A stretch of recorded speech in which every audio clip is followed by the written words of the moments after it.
Yeah. Mic check it. It's Thursday. Well, you sound like Flavor Flav just a second ago. Yeah, boy. Let me turn my shit down. My levels. It is Thursday. You already know what it is and what it ain't. Let this, that, and the other take you into the weekend.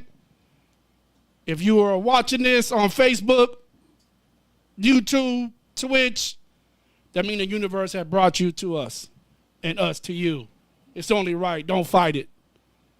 We're going to get into this, man. We got a big one in the building tonight. Yes, sir. Let's get this thing going. You know the intro. It's your homeboy Xavier Johnson, the Pope Goat himself, and you tune into the This, That, and the Other podcast. Yeah, bitch. Hey, what's happening, man? White boy bad legit. I'm locked in with my guys, my brothers. This, That, and the Other podcast. Y'all tune in. Stay locked in. We here. Let's get it. Yeah, if you don't know, you won't know. This is the one and only Coney, Mr. Producer's Chair, Mr. 1234, Mr. Your favorite producer. Yeah, Shout out to Coney Cone. You're now rocking with the This, That, and the Other podcast. Get into it. What's up? It's your boy 92 Legend, and you are listening to This, That, and the Other podcast. You already know who I'm rocking with. Hey, man, it's your boy Big Coos, and you know I'm rocking with This, That, and Shout out AK the label. Tap in. What's good, family? It's your nigga Leonardo coming live straight out of Polk County. And you live listening to This, That, and the Other podcast. The hottest podcast in Central Florida. Fuck it, the hottest podcast in the world. Tune in for more exclusives. Neto! Yeah. The studio audience is live tonight. Turn that down. Bro, they're always here, man. You gotta love them. Hey, I appreciate every single one of y'all. every single one of y'all motherfuckers. Hey, you, even you. All right, old lady, bitch. sit your ass down. I appreciate you. Lady, take that big ass church hat off. Y'all don't even see them, but they here. They here. Once again, it's Thursday. The vibe is now being set. Tune in to the live tonight and then pull up on Culture on First for the Triple X birthday bash. The after hours. The after party. You after know what the club, it is. it's the after party, yeah. Chicken wings on Saint. Anytime you want to buy some chicken wings from Culture, Saint got you. It's on his tab. Pound cake tab. Tell them it's on pound cakes tab. Tell him. Listen, man, shout out to Devontae, nephew, on the ones and twos. Always count on that. Shout out to my brother Corey McGowan. Shout out to Swan. He may or may not make an appearance. We'll see. We'll see. We're going to have some special guests pull in, special guest hosts. They should be pulling in any minute now. Tap into the live. If you want to chat, make sure we know that you're there. We got a big one in the building tonight, Saint. Let's go. Pause. Already started. Yeah, just keep it rolling, man. This is all I got to say. This is all I got to say, man. Go ahead. Listen, man. Before we get to the guests, we got shout out to Wanda Gaines. That's sis right there. Listen, man. If you got an event, did you want to plan an event, and you want it to be big, you want it to be classy, spectacular, you want it to be just, red carpet, glamorous. Holla at New Outlook Events, man. Wanda Gaines. She gonna make sure you set right. She gonna make sure everything is flows real good. Everything's gonna be elegant. Shout out to her, sis. Always love. Look, June this Saturday is going down. She got the Juneteenth Freedom Celebration. I see you, Devontae. It's going down. Polk City, Donald Bronson Community Center. You see the address on the bottom. This Saturday, the 14th Juneteenth Freedom Celebration, reclaiming the past, remembering black voices, and reshaping the future. They got the flyers there. They got a bunch of performers. They say he ain't finna read each one individually. Yeah. Just know it's a lot. Zoom in. It's a lot. We're gonna snapshot that, look back at it later. But one thing I will say this. The R&B sensation Armani baby, performing, will be shutting it down. Little bro. That's the little bro right there. Nah. Shout out to Armani. Listen, man, pull up this weekend. Unfortunately, I will not be able to make it. Wanda, I know you're thinking that damn Lou will never show up. But unfortunately, I do got to work this weekend. My boy said he's going to be in Louisiana. I got to go to Louisiana. Shout out to Swan. You know what it is. Swan, bring that ass, bite. Keosha Paisley on the chat. Listen, man, let's get to it. Can't leave Pod alone. The game needs me. And by me, I mean us. And by us, I do go by the name of Olu. This your boy Saint So Wavy. Yes, sir. Shout out Swan once again. Shout out Corey McGowan. Shout out Devontae. Shout out to everybody, the whole this, that, and the other family. Let's get right into it, man. Before we get into it, let me ask you a random question, Saint. Here we go. I know this kind of random, man. Y'all think about this as we were doing mic checks. It's kind of random. Just go with me, all right? I'm listening. And Ace, you can chime in on this too. Do you take bath? I actually took a bath about a week ago. Like when I say, so you lay in the bath, Goddamn, take bro. a bath, and you marinate in that bitch like some Yeah. gumbo and shit. Yeah. Yeah. What about you, H? Man, only like on some recovery shit. Yeah. That's what I'm saying. Yeah. My body Yeah. was aching, man. Get So- the Epsom salt and all that. Epsom yeah. salt, See, that's what- magnesium salt. That's what the homie was telling me. You know what, bro? Since I was maybe 10, is the That's last the time last I time? took a bath. I'm gonna tell you right now, bro. That's actually it's real good for your body, bro. That's what I hear. Inflammation and all that, bro. When your ankles be swollen, bro, your legs be swollen, hurting, aching. Working out, yeah. Yeah, bro. You soaking some ball, all warm that water, shit, bro. yeah. Some hot water, bro. See, y'all niggas got like salt. those big tubs, and you know what I'm talking about? Yeah. I got the Roman. It's called a Roman style. Roman. I got the Roman garden style. joint, Yeah, yeah. them shits is Y'all either niggas big or Roman. fancy. Nah, what you got? A stand up shower? Yeah, man. Stand Listen, that's why I hated that shit. I got both. I got the stand up. See, my boy A's gonna be like, I got the rainforest. Nah, I ain't got the Shit, shoot. rainforest joint. but I want that shit that you know what I'm talking about, right? That shit shoot from the sides and everything. Yeah, I do want that though. Yeah. Fire. Yeah. Man, shout out to Paco, man. Like he showed me a tour of his crib. Swan said you can't just be saying you don't take a bath, bro. Man, I take showers. Take showers. Let that be clear. Nah, but I haven't. I mean, but if to be fair, I haven't took a bath in the tub. Like I soak in that motherfucker, but I'm not washing up. Like I'm not. Like, Yeah, and then Like, that's what I in there wanted with to the- know. Like, Nah, not like with the soap and the. no, you still gotta take a shower after. Yeah. Yeah, that's it. Look. He said sometimes you just need to let that ass soak. Yeah. Yeah, but you still gotta hit that shower. Yeah, though. you still Like, have to, cause you. I'm not sitting scrubbing in the bath. Yeah. Yeah. Yeah, Nah, okay. nah. All right. That's good. Cause I just, somebody, we were talking about that. My boy, he was like, man, I took a bath. I'm like, nigga, you took a bath? Oh yeah.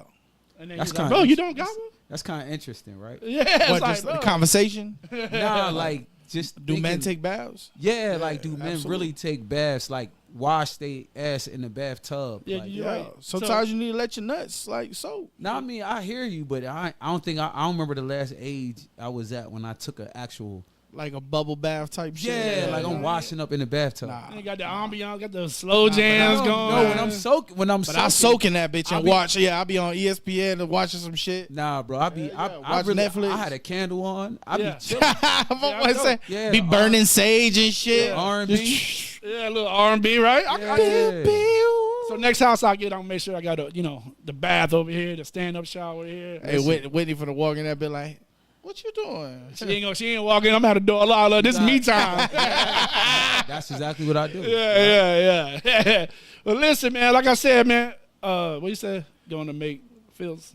Filth soup if you wash yourself in that shit. Yeah. Hell Swan apologized, man. Swan is our other co-host. Couldn't be here tonight, but he's here with us on the chat, man. He wanted to let you know that. Lola said she's 7 minutes away. 14. yeah. Listen, man. Be there in an hour. Let me get my horns ready, man. Let me make sure they're good. Listen, man, we got a big one in the building all the way from Tampa, man.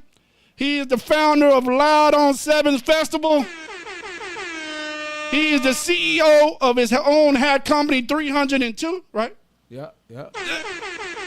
He's the man that's ahead of H events. He's been holding down the ciphers in Tampa for God knows how long. He's got the festival coming up. Listen, we got the big homie H. Yes, sir. Yeah, man. Wait. Hey, crowd, y'all got to get hype. Get hype. Hold on. They going to do it. There they go. Hold on. Yeah, give it up for H. Like, you want to kind of ask something like H the rapper, or like, it's just, Oh, just H. You spit. You spit. Yeah. Oh, bro, hold on. I can rap a little bit. Yeah, little piece. Let me give you a little taste, bro. Cause this is my shit right here, bro. I hear that. Yeah. I reached out to you when you dropped that EP, man. I don't know if you remember the cost. Oh yeah. I hit you up on the message about this one right here. I'll play a little bit of it. The one with Coney. Oh nah, Coney did the other one though. I know. Yeah. Shout out to Coney. We're gonna get to that one. This one, right? Noise, right? Yeah. Coney did Noise. Yeah. That's my first time working with bro. I like him, man. Yeah, Coney's a good dude, man. He got the ear, bro. Turn my whip till a motel. Hey! But I stayed with a chick like Queen Latifah in the stolen whip. Back in the days, I ain't had no cheese. Had a bag, she ain't had no fleas. Old bro whip, I ain't had no keys. Screwdriver whip it, nigga, I'm dipping. Okay. We gotta stop before we get cut off. We get cut off, man. Shout out to Allison. You got the man that sang it here in the building. We still gonna get cut off. Yeah, man, that's some bullshit, bro. I hate it. Why they gonna cut you off? The copyright infringement. infringement. Man. Who copyright what? They automatically, they got like a software that automatically runs and it'll listen. And the minute you have anything, it closes it. I own my shit though. Bro, we've had Lee, legit everybody. Every time we play something, it closes it out. Okay. That shit goes silent. Legit. That's my guy. Yeah, shout out to Lee J. That's the brother right there. I used to DJ. He was nice. During the COVID, right? So I used to DJ on Facebook Live, and they used to. I used to play it, man. All of a sudden they'll cut my live. Then I gotta go back. So every now and then I'll get the message from like what's the label that Drake's suing, UMG or whatever. Yeah. So they'll send me a message every now and then. Oh, we cleared it and this and that. I'm like, man, it's too late now. That shit was 3 years ago.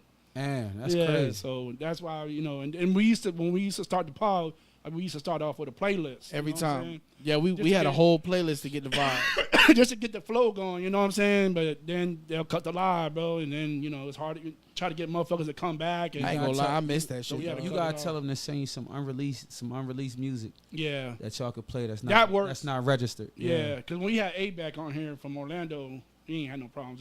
I played his shit.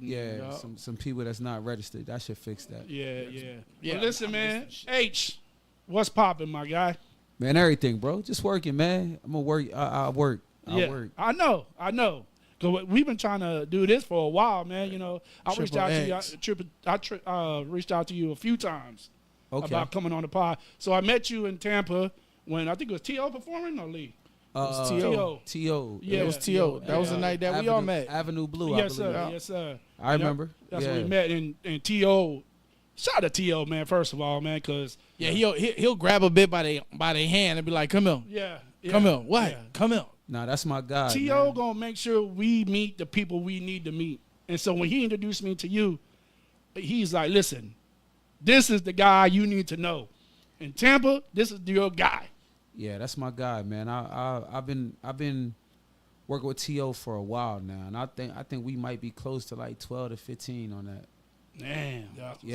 Yeah, that's my guy. Yeah. Was you do you know him when he did the crowd surfing shit when he opened up for Nas? I don't know who put him on that stage. Yeah? Yeah. Oh, you know what? He did tell me that. Bro. Yeah. That right there is monumental. Like I tell everybody about that. Like in Pope put out the surfboard. That's like people like T.O. but the nigga that surfed at the Nas concert. Like, yeah, that's him. Yeah. I put him on stage for that. That's my guy. Way before then. Yeah. Way before then. Yeah. That's what's up, man. T.O. good dude. Shout out to T.O. that contest that we have coming up at the end of the month called King of the Stage. Yeah, we're gonna talk about so that. So he won probably like a year or two before the Nas thing. So I was gonna talk about that. I was gonna say that for last, but let's get into that right now since it's coming up. Right, the 26th, the 29th, 29th. Put that flyer the one this month. Yeah, this month.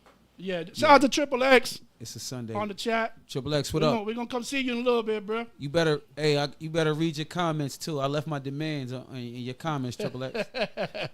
Yeah, check it out. So we got, I don't know if you can see the screen. We got the flyer for you, man. Look, appreciate H302 presents. Ooh, a stacking cash prizes, bro. Yeah. And King of the Stage 12. Yeah. Damn. What's registration? How you register? It's already lined up. Just hit me up. It's an email on the bottom. They just holler at me. I get them all the details, and we get that thing rolling. So King of the Stage 12 performance tournament. Doors open at 12 noon. Starts at 12:30. It's at Crowbar in 1812 North 17th Street in Tampa, which is Ybor, right? Yep, Ybor, Crowbar, yep.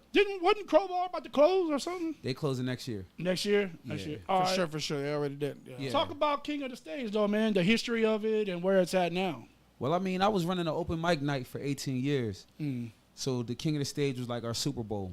You know what I mean? Like, it's like a performance tournament, head to head. It's like you go, I go, judges pick the winner, and then we go, you know, you move on to the next round. You outperform 4 to 5 people, man. You got $1,000 cash, big trophy, plus, you know, a lot of other perks. How many contestants? We try to, sometimes we go over, but it's usually around 16. 16 sometimes we stretch it out and go 32, depending on what the environment looking like. So what's the process? You basically filter them out by how they do in the audition? Nah, no audition, no nothing. You just sign up. Sign up. So some of the people really don't even like, you don't know until they do it. You don't know. You don't know how good they are. Sometimes they don't know how good they are. Yeah. They get on that stage. Yeah, and they kick in. It's just like, wow. And then, you know, some people go further than they thought. Some people surprise themselves and win it all. I mean, it's tough though. It's tough. It's tough to win. Nobody's ever won 2. Man. Nobody's ever won 2. And we've had a lot of repeat performers. Yeah. Damn. So how many judges? We usually do three judges each round. We switch out the judges every round. Oh, okay. How can you become a judge? Yeah. I mean, you just gotta be qualified, man. What makes you as qualified? You gotta have that background. You gotta know what you talking about. You gotta know music. You have to know stage performance. Like, you kind of gotta have some type of background with this thing. Mm-hmm. Yeah. Y'all want to come judge around, man? I mean, I've done it before. You know what I'm saying? Yeah, that's my shit. The Poke Got Talent. We'll talk. Look, he said we'll talk. We'll talk soon. For 12, this is number 12. So how long you been doing it? We've been doing it for a while. We took a couple years off. So when was the first one? Sorry. Shit, the first one was like 07. Probably like 07, 08. That was probably the first. Sheesh. Damn. Yeah, we've been doing it for a minute. What you was like 30 then, Lou? Yeah. I gotta fuck with Shout out to Tamika Taylor out here doing big things. We Big see you, things. sis. Go Go ahead. ahead. No, so since 07, 08, you've been doing it. So, Yeah, shit. yeah. So then you still do the open mics or now No, you just we just stopped it last year. We just stopped it last year after 18 years. That's crazy. So yeah, we had a little 18-year run, and this is the first one we've done in about a year and a half, about a year or two. That so Crowbar, you were doing is the cipher the same thing? Yeah, we was So doing the that's- cipher. yeah. Yeah, that's how it started. Yeah. So is that the open mic too, or is that just The cipher yeah. is the open mic. Yeah. King of the Stage is like our thing. Yeah. Yeah. That's Look our thing. at it back there. Look what the cat just drug in. Hey. That's your chair right there, right there. What up? Make sure she's straight. Lola is in the building, ladies and gentlemen. 1 2 1 2. Let's grab those headphones right there, Miss Lola. Triple X said, "What's the demands?" Tell them they in his comments. He said they in your comments. in your comments, bro. We pulling up too, man. You better have the chicken wings ready. This guy in the damn chicken wings. No, He been it's telling me fire, about them bro. chicken wings all day. It's fire, bro. But like I said, man, sometimes it is a little too late to be, man, but they good the next day too. FYI. Lola, you good over there? I'm good. How you doing? Good. Make sure you talk to the mic. I know you soft spoken. I am. Can you hear me? Can y'all hear me? Yeah, we good. Now, Yeah. Or you using your inside voice today? My inside voice. Let me see. Give me a mic chat, Lola, real quick. Mic check. There There it is. There we go. Yeah, you know you got to put her a little bit. Yeah, kick back, Little relax, Lola. Welcome. I'm getting on my TikTok. So let's go back, man. Like, you know, you're a man of many hats, literally. You know what I'm saying? Yeah. But you know, rapper, CEO. Let's talk about rap. All Okay. right? So where's your love of rap come from? I just grew up in the house of hip hop. Like my Where you mom, from? Tell the I'm people where you I'm from. from Wilmington, Delaware, man. Okay, And, shout out Delaware. Yeah, my mom was a hip hop head, so she, Salt and Pepper, those were her girls. Yeah. She How old are you? She loved Rakim. I'm 42. Okay. All right. You about done. Yeah. So my mom, she was in love with rap, and it trickled down. Mm-hmm. So for me, like I always wanted to be a rapper. I just wanted to drop a mixtape and do my 1 2 1 2, and then I kind of fell into it when I came down here to visit. Like I always wanted to work with people that was serious. Yeah. And so I met some people when I came down here to visit, and I ended up moving back. And it was on from there. From there, it was just like, music over everything. Yeah. And then it just opened a lot of doors, and I just walked through them. Yeah. So you said you mentioned your mom and Rakim and Salt and Pepper.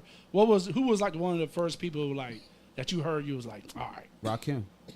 Yeah, I had my mom's tape, so Rakim was. I ain't no joke. That was it. That was it for me. Yeah. Now we talking. Yeah.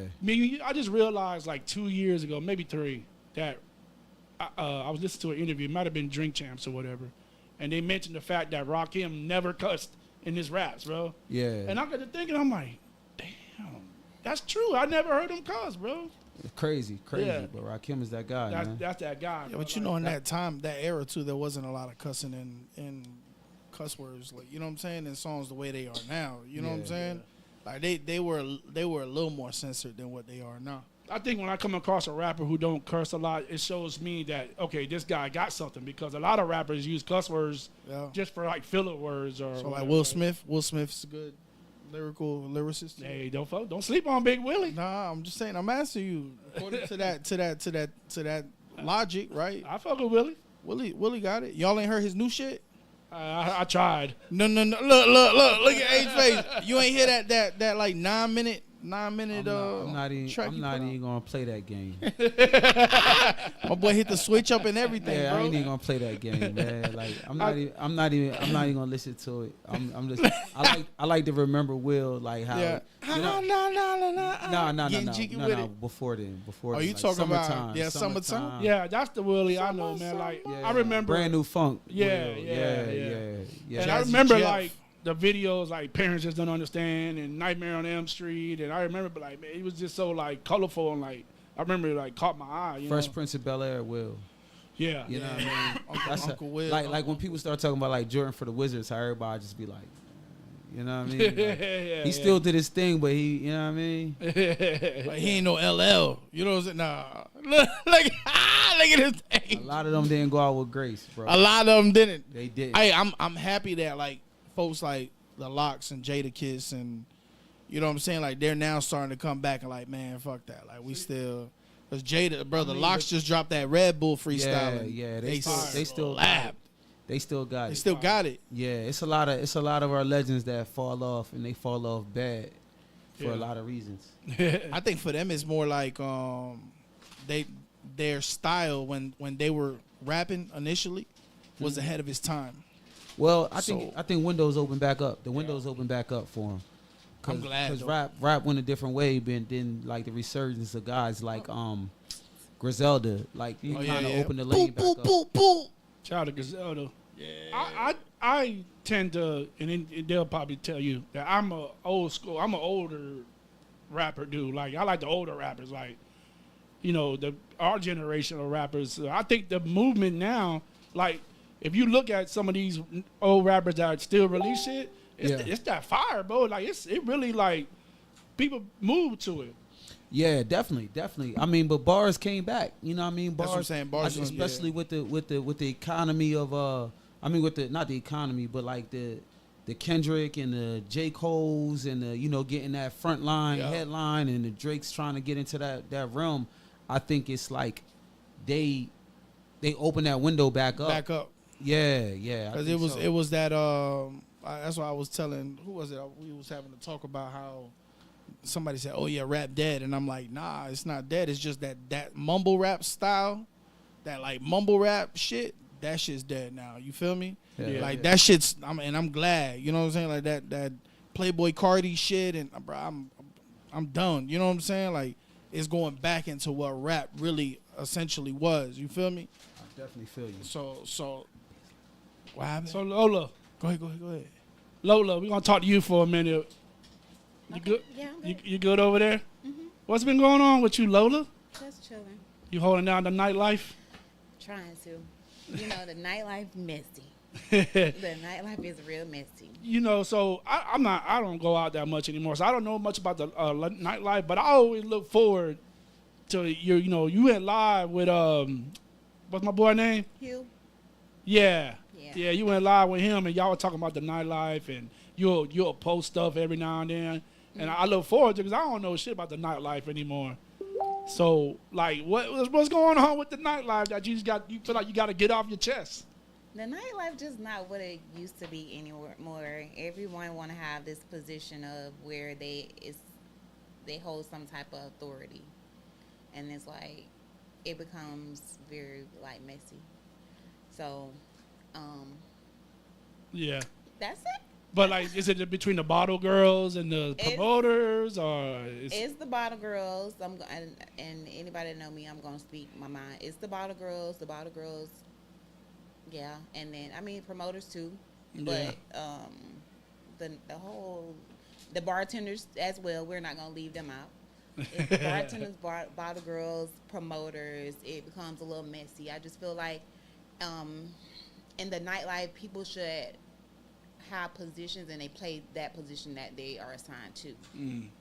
Is the bottle girls are just like they out here doing a lot of extra shit that they ain't supposed to be doing? Are they not doing what they supposed to be doing? Is that what it is? A little of both. Yeah. They out here doing something strange for some change? Well, now I don't know that. See? That's their business. When I think of nightlife, all 'Cause I if think so, about is what Players Club.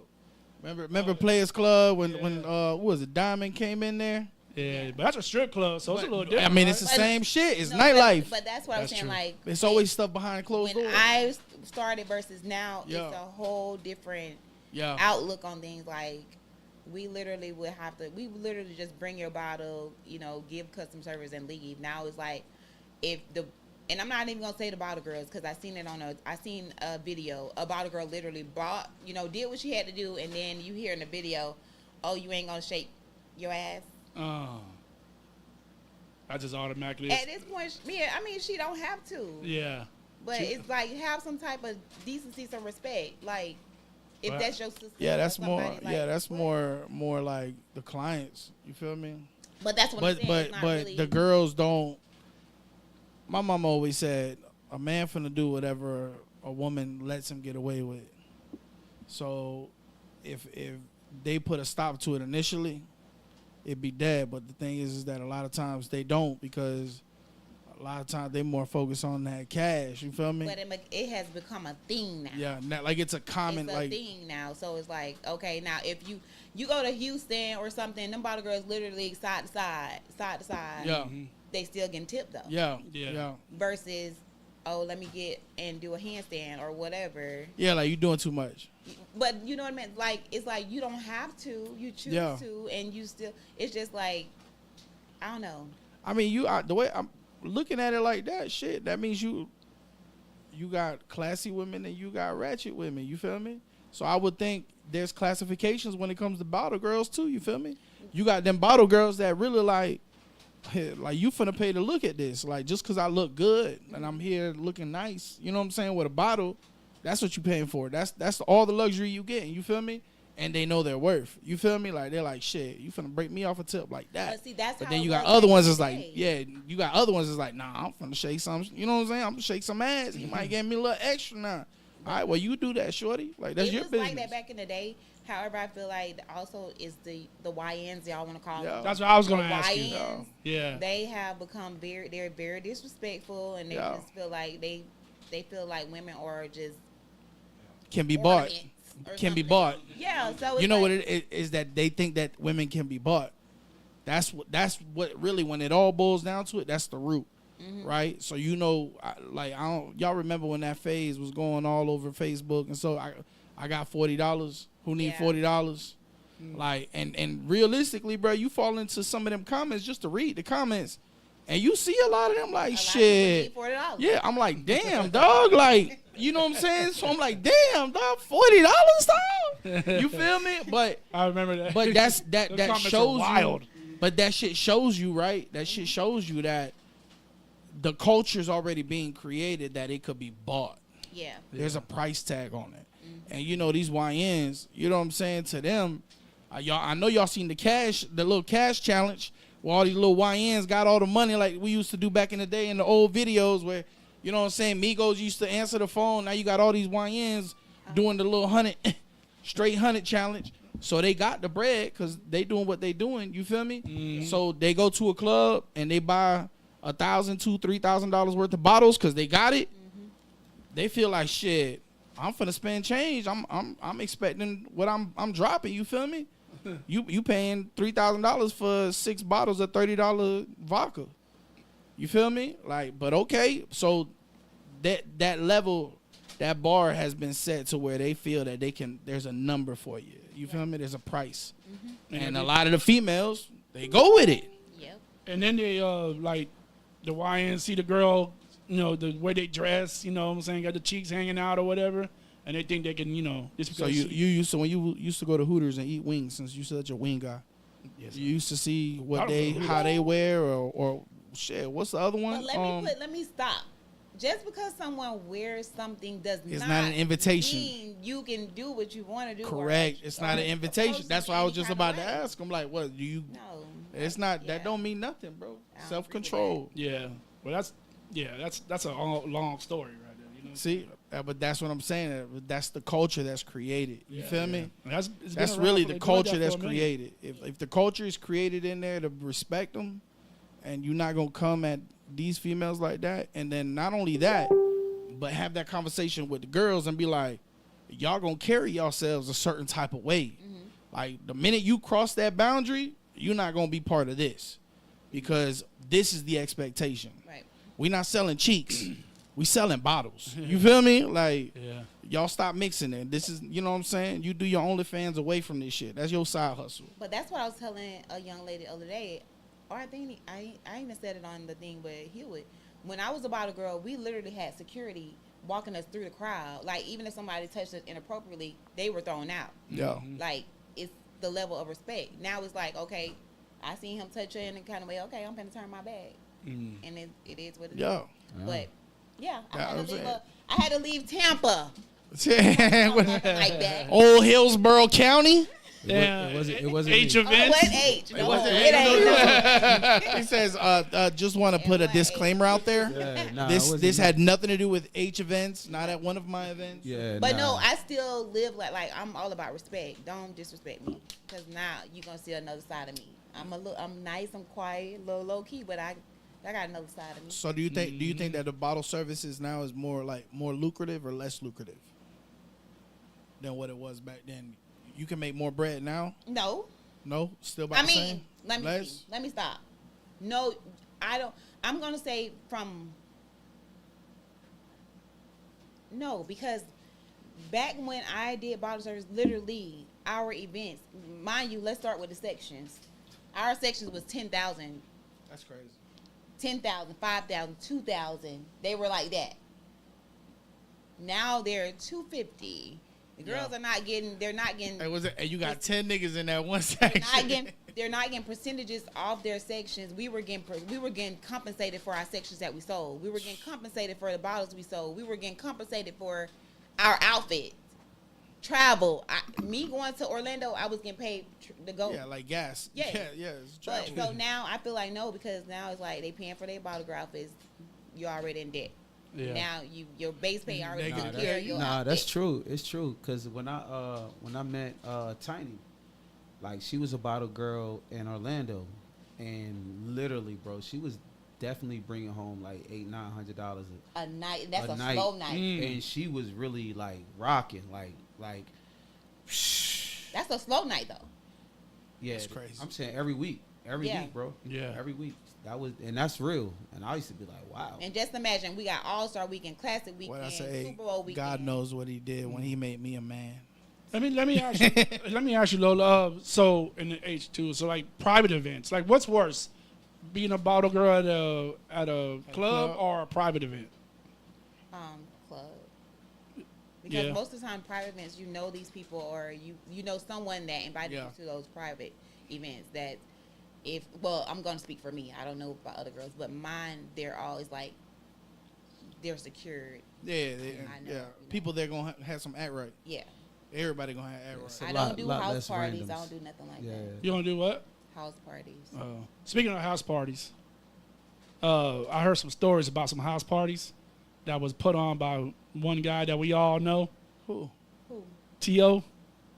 Oh. Any stories about T.O.'s house parties? We're not gonna talk. What is it? Nah, I mean, I be chilling. We just had a good time. He said just chilling. Yeah, nah, they was always. Ain't no Cassie Ventura shit here. Nah, it was always. Don't do my boy T.O. like that. Nah, it used to be chill. Like the vibes. He actually threw like some of the dopest house parties. I only been to 2 of them. But like the 2 that I went to, like one, me and you, we just sat there and chill, kicked it all night, literally. Like it's a real chill vibe, but I mean it's real. It's turned up. It's fun. It's you know, everybody know everybody. It's family. It feel like you know, like a family kickback. Yeah, like a family thing. You know what I mean? Like everybody know everybody. So when I first started working in Ybor, a lot of my DJs were from Polk County, and I didn't know. I didn't know what a Polk County was. I was in Tampa, but I was with, you know what I'm saying? Like I was with Baby J, I was with Triple X. Shout out Triple X. Like we used to be in Full Moon, like that's Full Moon and Full Empire. Moon Saloon. Yeah, those were my first 2 clubs I started hosting at. So once I started being over there, I was, you know, Full Moon was nothing but Polk County and St. Pete. Yeah. It was Polk County and St. Pete. Empire was more Tampa, but that's how I met a lot of guys from there. And then when I started working at Club Sky, you know, I just kind of reunited with those same DJs. You know what I mean? With DJ Secret and everybody. Shout out DJ Secret. Ratchet Days. Legend. Yeah, so I mean, those were my guys before I knew what a Polk County was. And then I started understanding and started coming over here. And it was kind of like, oh, y'all live? Okay, because So I the was same like cats from over there, yeah, because we already had a good, you know, rapport. So those were my guys. And then T.O., you know what I mean? Like, he was doing his Hustle Simmons thing not one year. And I came out to that joint. And I met so many people out there. And I was just like, all right, What was Hustle Simmons? What was that about? I like Polk County. It was just like a it was kind of like a networking event he did. Yeah. I'm sure if he said the club name, y'all would know it. But it was at a popular spot. And he was, you know, that was like one of the first artists that I realized like lived out here. But then again, I knew legit since he was like 17. We used to sneak him in my open mic night. No shit. You know what I'm saying? He was with a dude named Johnny Live, I believe his name was. Allegedly.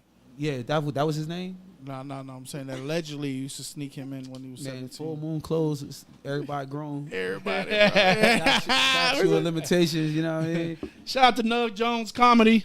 That was the first place I ever got drunk at. I was 14 years old. What, Full Moon? Years old. Oh, My brother, I was the DD for my sister and my brother-in-law. And so we would all drive out there, and my brother-in-law would shoot the doorman like $40, $50. And I had like a beard already at like 14, 15 years old. Yeah, swear to God. Shout out to Gav. I'm trying to tell you. That was the door, man. Yeah, so I go in through there, jump on top of the stage, on the back, boop, me and my brother-in-law, boop, hand me the Henny. But I never forget. 15 years old, man. I never forget moving to Florida and going to Ybor for the first time. I didn't know what the It was fuck to magical, do, bro. wasn't it? Bro, I was just looking. It's a little bit of everything. I'm looking around like, what in the Look across the street, you got hip hop, goth. What is it? Bro, Swingers on the back street. Yeah, that's Hispanics at Sky in the little corner in the hot box. First night I ever went to Ybor, right? I seen a dude get knocked out by a horse's ass. By the police officer, bro. Bro, them horses, them cops do that, bro. That motherfucker came, it was a fight, and then he came, and then he turned that bitch sideways and hit the dude with the horse's ass. Bro, worst police shit, I've ever dealt with, bro, was Ybor police, bro. Police officers in Ybor. I knew right then. Bro, if you don't get the fuck out the way, bro, literally, bro, they'll grab the horse and they make it go. And, bro, you already know when he hit that two left, you better get out the way, boy. You finna buck. They used to spray pepper spray in the air. In the middle of the strip, bro. Yeah, they still do that. Shit, these niggas out there killing each other now. I've been working out there since like 05. So I got a good dub in there. And That's crazy. It's still it's the same. It's more cops now, but it's like, you know, they open up the streets so that it's a lot less congested, but it's still Ybor is going to be Ybor. It's a lot safer now. I think it's a lot safer. I was going to ask you that. Yeah, it's Man, a I lot. was about to say, man, there's been some people dying I the mean, last couple years. Yeah, but I Couple mean, shootings. it used to be a lot worse. Bro, I used to go to Ybor, and I swear, like, I used to call it the devil's den. Yeah, Because I could feel like the bad energy in the air, bro. Like, Nah, it's just the heat from. I all remember the hearing fucking music stories. and lights. Like, I remember niggas used to tell me stories about, niggas walking around with syringes and shit. And, you know, I used to be walking through. I know, just working there, bro, I done seen so many shootouts. I done seen so many stabbings, so many fights. And even though somebody just got killed there a couple years ago, like, it's still so safe. It's way more safe. It's way more police now. That one shooting that happened, you could probably date back to the last one, and it's years in between. Yeah. But when I used to work out there, like, when Full Moon was open and Empire and all those other clubs. Yeah, you should crash out. Oh, it's crash out. I was crashing out every night. I mean, you would walk if you walk from one end to the other. You probably see at least 3 fights, at least on a Thursday. What was the club that was 2-story that was on the corner? Fuel. Yeah, I was about to say Fuel. We There were in there, and we were literally in VIP on the top. Yeah. We were coming down. They were fighting. My homeboy ended up getting hit with a bottle in the middle of his forehead. Like, not the bottle, but It's called 1920. 1920. It's called 1920 now, and that's the one. It's right next to 7th and Grove. You're talking about the one that burned down Amphitheater. It was That's the one that had the rotating dance. Yeah, it had the teeny boppers in there. It was always young cats in there. Yeah. We did a couple concerts over there. Pusha T, Jeezy. See, people don't know. Yeah, we did. That's how you know. That's how you know my age. I was listen, I'm an Ybor vet. I told you I did a job I didn't out go there. out to. It was That's my what's time. up. Shout out to Gaspar's Grotto. I don't know nothing about it. I fuck with Gaspar's, dog. And those was the worst ones because they let everybody in for free. Everybody was in there for free, and every night, bro, it was always something. You get that many people drunk in one night, somebody gonna bump. Hey, I used to be one. Hey, that was me. Was it you bumping? Hey, bro, this dude just bumped into me, dog. If he touched me one more time, bro, I swear to God, bro. And see, they banned, like, so when we were at Full Moon, they banned our we had the drink specials. We had the 3-for-1 joints at Full Moon, and they banned that. They came. They said we couldn't do that. And no they more. had fish bowls too. Somebody in Tampa in Ybor had fish bowls. They had them big old fish bowls. Yeah, like all you Fuel. can drink for like $20, $25. Like Fuel used to have those. Man. Empire had the Thursday night where they give you the cup, the little plastic cup. They had that. Yeah, I'll be in there, I be like, yo, fill it up with a Hulk. I want a Hulk. And they used to have Hypnotic and Hennessy me through. But what I'm saying, they used to give away the cheap liquor. So, you know, I never drank a day of my life. Yeah. But I understood, like, you give away that cheap liquor, by the end of the night, there's at least everybody gonna be drinking that good. Yeah, it's gonna be one fight, at least one fight. Yeah. There's a lot of angry drunks. That you're doing 3-for-1s, 2-for-1s, all you can drink. As long as you got this cup, like that was the times back when the tall teas was everybody throwing. Everybody was throwing the tall tea parties. Soldier Boy days. Yeah. Before him, Jeezy. Tall tea parties. Damn. Jeezy. Yeah, I watched it all happen in real time, man. Like I was doing a lot, man. I was like, one thing about me, I always wore many hats. Like, I came in as the rapper, then I started promoting, then I started hosting. When I came back from 106 in Park, I hosted from like 09 to now, like, and then it's like everything in between. That shows you was part of the culture. You feel me? Oh yeah, you really like, had your foot in the culture. Oh yeah, and it was dope. It was good to have those jobs because they always benefit the artists. The artists I work with, like, you know, through the open mic night, I'll be able to put them on stage, and the radio guys, I built a rapport with them. So if anything, I got to, you know, I had my way when I needed somebody to be on radio. I never really made radio music. But, you know, when we throw concerts, we always got the venues for the low. Like, it was always everything was always a phone call away. Well, it is, you know what I mean? A phone call away. Yeah. And the owners, once, you know, one thing about Ybor is once one club closes, you know, like the bartenders, the management, the staff, they don't really leave the life. They just rotate. They just go to the next spot and go on to the next spot. Like Lola, like I met Lola, I think we was doing a pull up and play tour with my man L Nice, and I don't know what club that was. It's in like the one. It used to be a club right there, like going to Mulberry.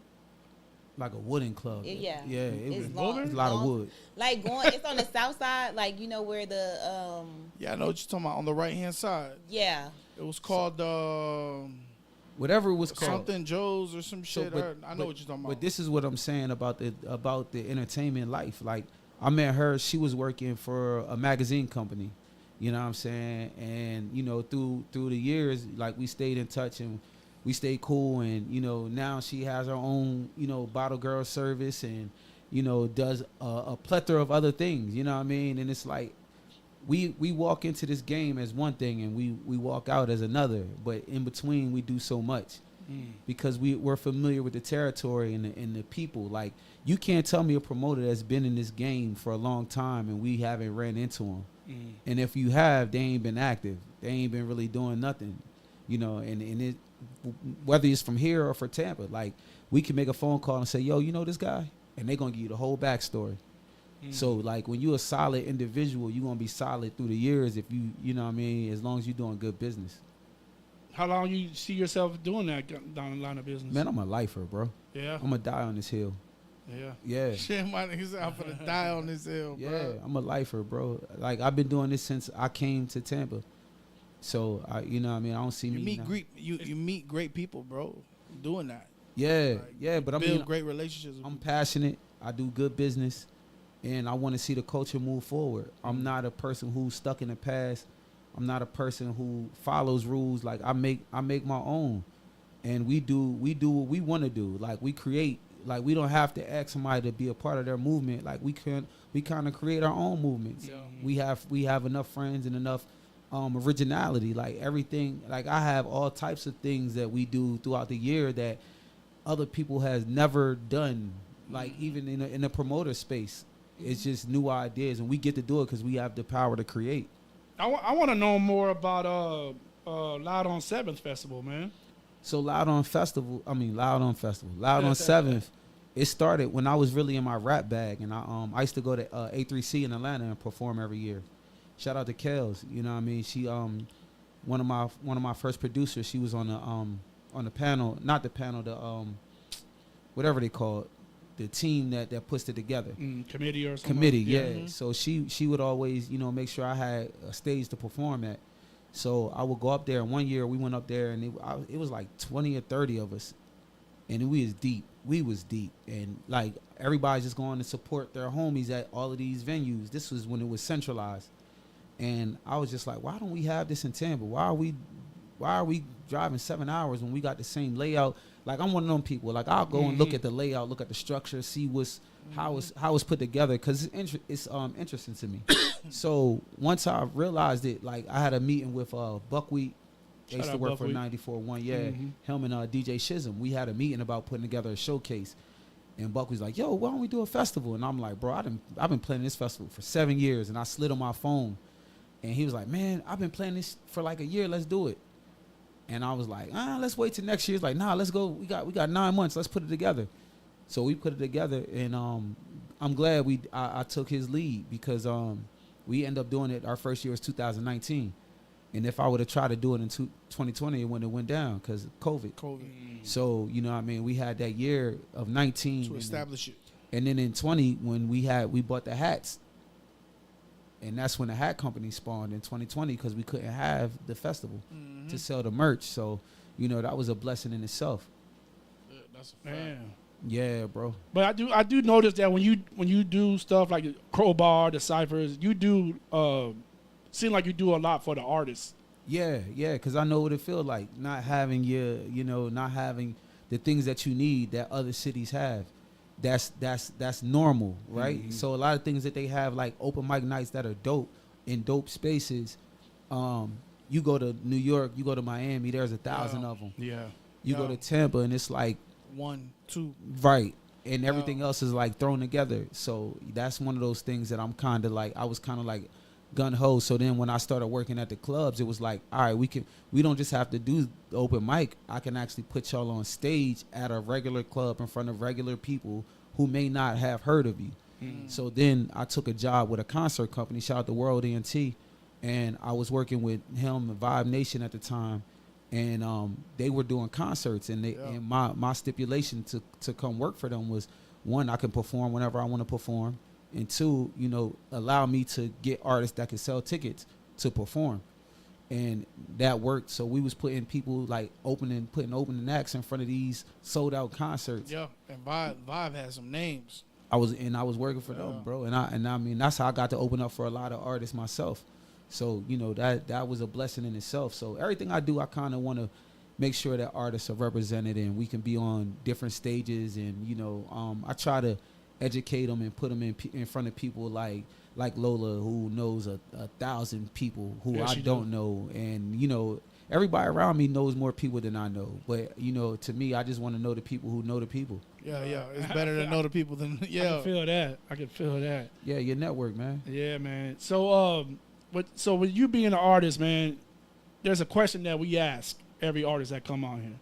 And I'll let Saint ask that question. That's So as artists, as rappers, as music connoisseurs, we want to know what your Mount Rushmore of rappers. Of rappers of music. You can it doesn't have music? to. Now if you want to do music, you can do music. Nah, or if you just let's want do to rappers. stick with rappers. So just to isolate it a little bit. How about we do both? You do that. It's 4. I know. Yeah. And an honorable mention. 4 and an honorable mention. Music wise, my favorite or who I feel is the best. It doesn't have to be in any Whatever order. your criteria. No. I'm asking you. Whatever your. No. I'm asking you. You want my favorite or do you want who I feel is the best? No, your favorite. I want your favorite. Oh, my favorite. Yeah. Okay, my favorite. Yeah. We're gonna go Marvin Gaye. We're definitely gonna go Jay-Z. Goats. Let's go with I'm gonna say Michael Jackson. And then I'm gonna go I like it already. Yeah, because you can't. And then I'm gonna go Rakim. Yeah, that's honorable mention. Honorable mention. Undeniable honorable mention. I have to go with. I'm gonna say just for the younger. Favorites. Lucky Day. Yeah, I like Lucky Day. Lucky is one of those artists, man. Oh. He's one of those that's like right. That's there. the one that sings that over. Dun, dun, dun, oh yeah, dun. Yeah. That's my shower song. Yeah. No, I'm in that bag now where like, of course I love hip hop, right? That's always gonna be my first love. But right now, R&B. I need that easy listen R&B.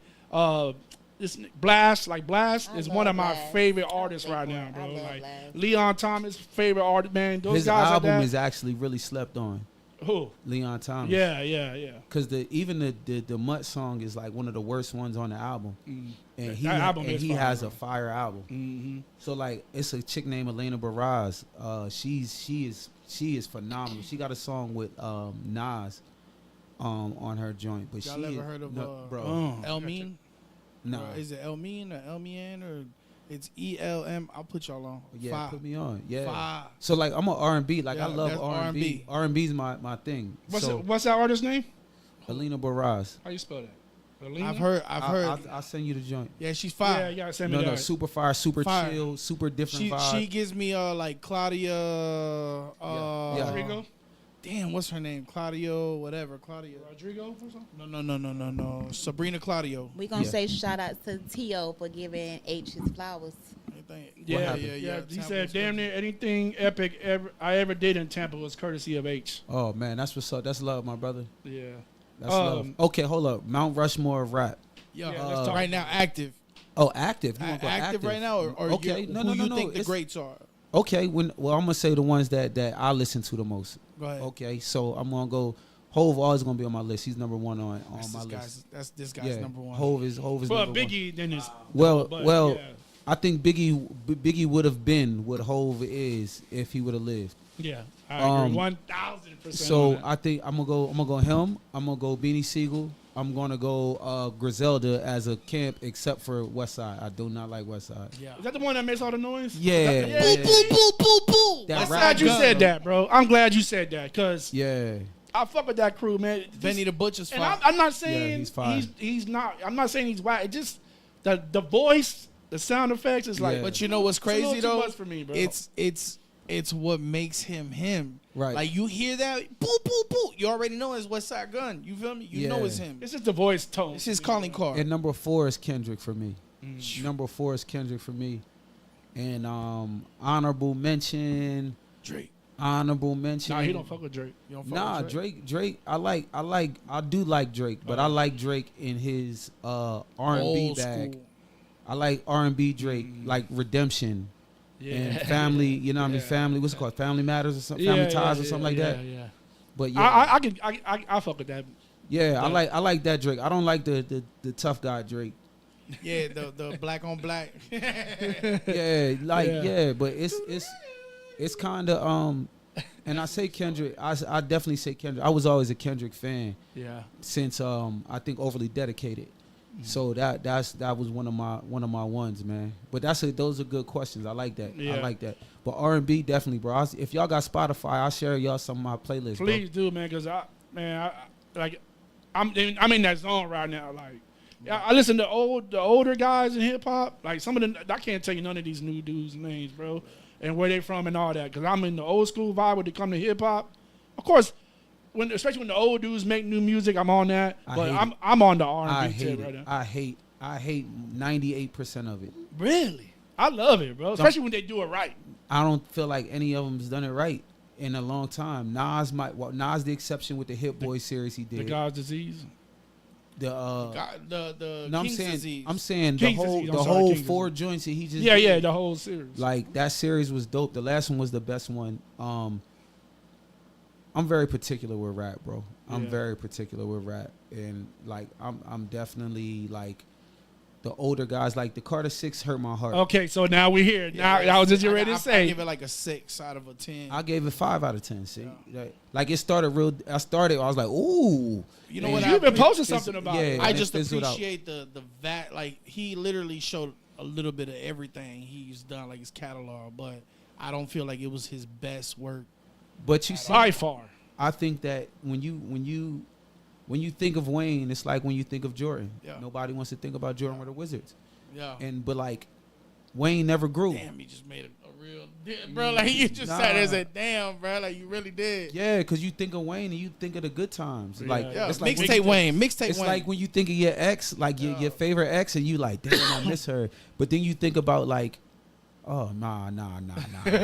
You know what? I'm tripping. Yeah. I'm tripping. But listening to it was just like, I started off like the first 3 joints. I'm like, oh, this Wayne so far so good. I said, bro, this shit slap. I just put it on. And then after like 5 and 6, it was just like, hold up.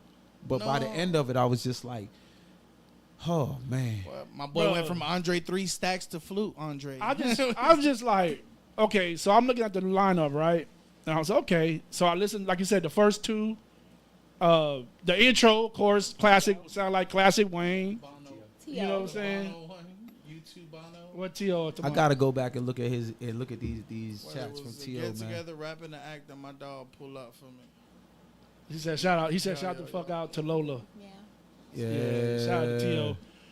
But yeah, so I'm listening to the Carter 6 and I'm like, okay, the first intro was hard. Okay, we finna get it. And then I said, okay, he got a song with Jelly Roll. You know? And then I put it on, and I'm like, what in the fucking waste of time? But I like Jelly Roll on that hook. Bro, that track was hard, though. I didn't like the hook. That's I expected more creativity from Jelly Roll and Lil Wayne songs. But here we go. I don't listen to Jelly Roll. Yeah. I listen to Jelly Roll's features. Like the joint he got with Lucky was dope. I haven't like actively listened to his music and loved it. Like it's certain songs that I like from him, but when I hear somebody set the tone, like when you got R&B features on rap, it's like they set the tone. It's the rapper's job to keep up with the feel, right? Yeah, because you got that feature to create the melody's already there. You created the atmosphere. You created the mood. It's like when you walk into the crib and the girl got the flowers out, she got the candles burning. You walk into the dinner's made. It's up to you. You got to close out. Yeah, it's just the lyrics of the hook. Of that Jelly Roll song? Me personally, I just appreciated it because I guarantee you, just me knowing how music is put together a lot of times, I guarantee you they sent Wayne that hook and Wayne just put his verses on That's top. Exactly what I thought when I heard the song. I was like, okay, they weren't in the studio together. Right. This is some, say this. Yeah, because that's the chemistry wasn't, it wasn't there, but you like what Jelly Roll did. You just feel like it didn't mesh. But here's the thing, right? When we talk about Wayne, it's like expectations. With any older artist, you expect to grow with them, right? So like the thing about Jay-Z that I love. Shout out Jay Smooth. The thing about Jay-Z that I love is that there was 3 different Jay-Z's, right? The early Jay-Z was I'm coming in the game with my own money, Jay-Z. You know what I'm saying? The Reasonable Doubt Jay-Z. I got money, you know what I mean? But I don't need it. All y'all, he said I was popping champagne when y'all was popping beers. Mm-hmm. You know what I'm saying? Then Rocking that platinum shit when y'all niggas thought it was silver. Silver, right. So then you got the medium Jay-Z where he was on his thug shit when he signed all the Philly niggas. And he was on his, once again, it's on. You know what I'm saying? So you got that Jay-Z. And then you had older Jay-Z, which was like the 444 Jay-Z, where he's giving you game. You know what I'm saying? The OJ story of OJ. But he grew through his, you got to watch his growth. The same thing with any other artist, even like Kendrick. Like every album is like you can see he's growing. It's the maturity. And he's telling you a different side of him. It's like you get more vulnerable. You know what I mean? And it's the same thing. It's kind of with at a certain point with Drake, he was giving you different sides of him. And then it was a side where you could just tell he's doing it for the money. He's trying to stay relevant. He's trying to stay young. You know what I'm saying? And that never works with older artists because it's like we already seen you be young. You can't trick us.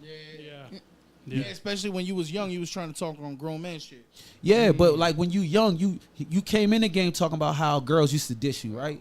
So now you can't go. You can't be old. You can't be old. Like you can get any girl you want. You Drake, nigga. Yeah, right. you Drake. You Drake now. You should be talking your shit and putting motherfuckers on right. On game. You should be. There should be another chapter. Is what I'm saying. I'm not going back to a new book where you regurgitating your old chapters, and that's what's happening with Wayne.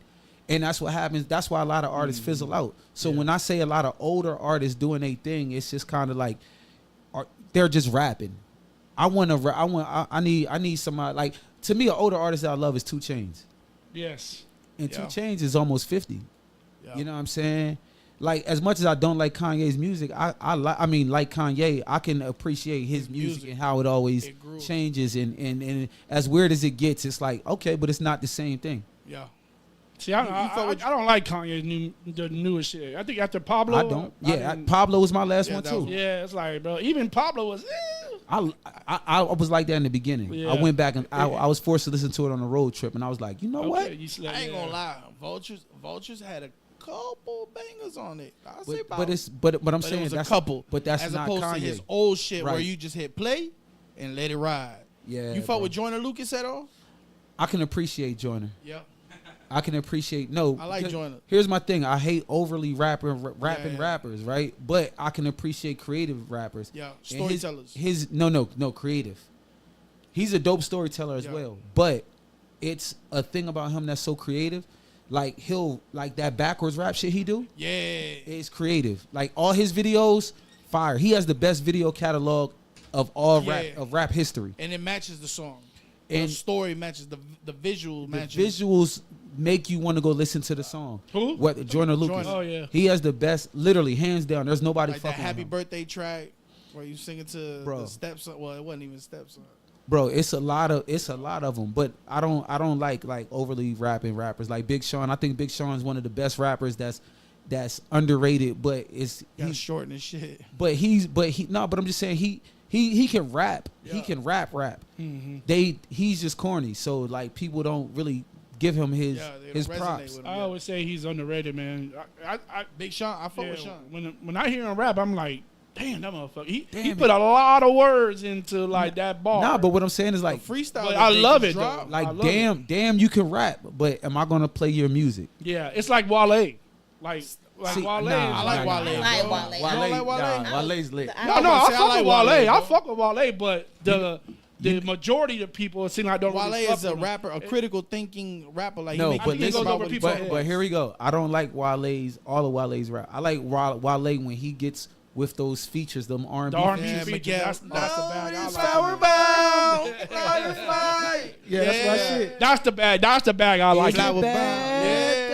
I never bro, another banger. Yeah, he has a lot of all of his R&B joints. They're bangers. He knows how to put that thing together, bro. Mm-hmm. Like I just know that he's just a weird guy, and it's hard for me to like Like even like the recent shit with Kai Cenat Yeah, I see. was Yo, so cringe. well, he's like, you don't know who the Yeah. fuck I am. Like, because Nah. Kai Cenat didn't know who he was. But then he ran up on him afterwards and didn't know he was taped and was like, he came and shook his hand, like interrupted his conversation with Stu. Was like, hey, that interaction we had is kind of weird, but I'm gonna holler at you later about it. Yeah, but the people are wild. You know, People with it though, but I'm gonna holler at you later. Like, yeah. like what was that? That wasn't even necessary, bro. Like, right.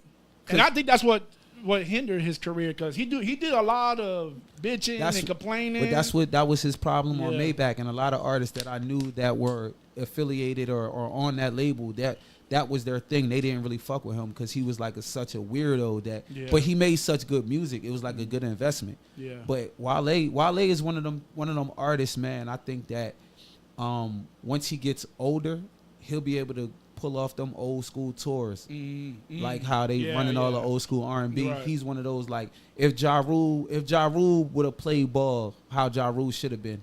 Because right now there is no reason why there shouldn't be a 52 city tour of Ja Rule and Ashanti. That's facts. Like in this environment, you got Keith Sweat, you got Ashanti, you have Nelly Ashanti even and doing Nelly. tours right Yeah, now. Ashanti and Nelly moving together. Yeah. But what I'm saying is, in this element of R&B taking over the game, especially 90s and 2000s R&B, like there's no reason why there shouldn't be. Yeah, boy. T.O. in the building. Hey, you see how he just did the switchy? Look, he commented on there to make it seem like this nigga wasn't outside. He was outside. Listen, I knew he was coming. I knew he was coming by how many times he commented. Yo, Listen, hey, I know my guy, man. that's your mic right there. Grab it. Pause. Wow, that's you right there. Grab that mic. That's you. Anybody got a C charger? No, I need one too. My shit about D. I don't know where. I don't Yo. know outside, but Somebody should have told her to come. You look at your phone, bro. That's the homie. Yeah, I see that. Cause my nephew said somebody was out there. Yeah, Desi outside, man. That sound like Desi. She said she now. didn't want to interrupt. Yeah. Yeah, she should have came. Tell her to pull up, man. She outside. I'll tell her to come inside. Listen, man, it's a family affair. Somebody go get Hey, tell her to Desi. come Hey, tell her to inside. come inside. Okay, he's okay. Okay. Yeah, My man. boy got on. He's a producer. He's security. He doing- Top flight of the world, Craig. Check the perimeter. He said he need a check for every job. Let me get a mic check, T.O. 1 2 1 2. There we go. We There we good? go. But Yes, yeah, sir. I think there's not. If Ja Rule would have played ball, he would be a rich man right now. And he went against the grain too You know what hard. fucked him up was that damn That Fire that Festival. Fire Festival, bro. Nah, before that, I think 50 fucked him up. Yeah, of 50 course. fucked him up. That's what fucked Because like, once you put yourself in that position to do business with other people, they kind of they check in before they do. So like, if we making money together, now it's different. Watch it. You know what I'm saying? Yeah. Now it's different because it's like, hey, we making millions. Is it cool if I bring? And you like, nah, I don't rock with him. Oh, all right. Yeah. You got it. He hit the camera. Shout out Desi in the building. With the boho braid. It's a real Polk County reunion. Yeah, man. That's how we do it, man. You know, when we got big people come from Tampa, man, we all get together and, man, show love to you, man. Oh man, This how we do. These my people for real though. Yeah, man. That's all. That's Yeah. what it's all about, bro. That's how we show love in Polk County, Yeah, man. when I'm on this side, man, these the guys. These my people, and they come Yeah. to Tampa a lot. Yes, sir. Yeah. Yes, sir. But yeah, that's how I feel about that. But yeah, R&B over everything right now. Especially right now, yeah.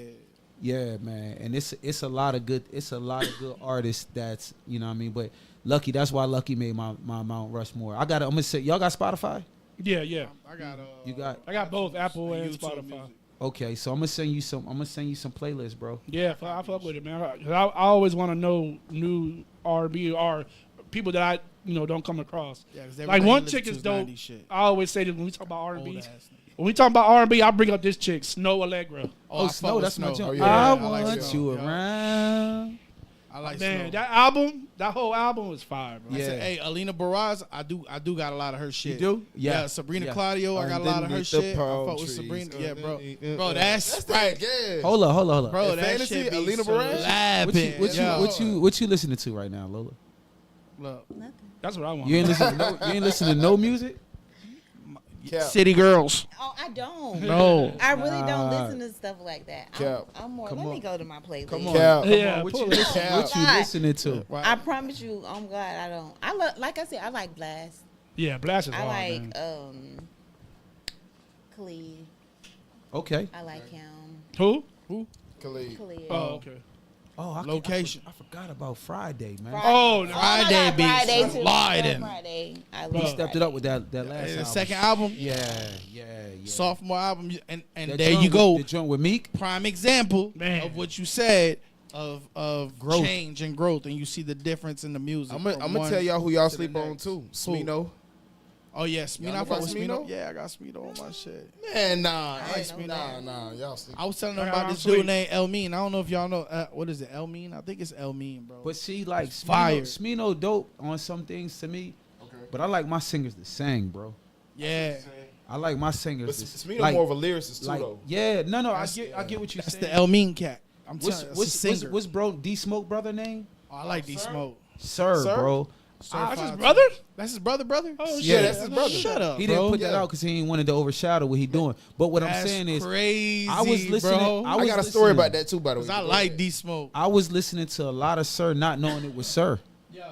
And then I started paying attention to who it was, and I'm like, oh, this him? Oh, that's him? Oh, this him? I just posted a story today with his music on there. Him and Anderson .Paak. That poetry. That's and another poetry. guy. Anderson, That's Jesus. That's another That's my guy. guy. Underrated. Yeah, man. He's so talented. He just naturally talented, bro. He Yeah. play instruments, all type of shit, man. Damn, I was gonna ask you something, but I forgot what I was gonna say, bro. Yeah, I just sent you one of my favorite playlists. That's my guy. And shout out to my dog Jay Dante. He always on my playlist. Yes, that's If y'all my ain't on guy. that Jay, if Facts. y'all not on that Jay Dante, y'all gotta Facts get plus on that. tax. So talented, like, oh my god. He from around these parts? Yeah, well, he's from North Carolina, but he lives in Tampa or Okay. Brandon. But he's an artist I've been working with for a long time. But he's like so quietly dope. Yes. Like you never know unless he at a TO party. You know what I'm saying? What do you think about? Who's that? Oh, that's it. There's Jay. Shouts out to Jay Dante. That's Jay Nah, Dante. You gotta check out Jay Dante. You gotta send him the link. You gotta send him the link. Yeah. I'm gonna send it over to y'all. Let me ask you this: since you work with artists and you know you are artists, what do you think about artists who have a God-given talent? There's a couple of them in this room, Yeah, there are a couple in and they don't, you know what I'm saying? They be messing with God and don't use their God-blessed talent I don't and know. do more with it. He talking to you? I'm talking to two people. Who in you this talking room. to? This young lady right there against that wall.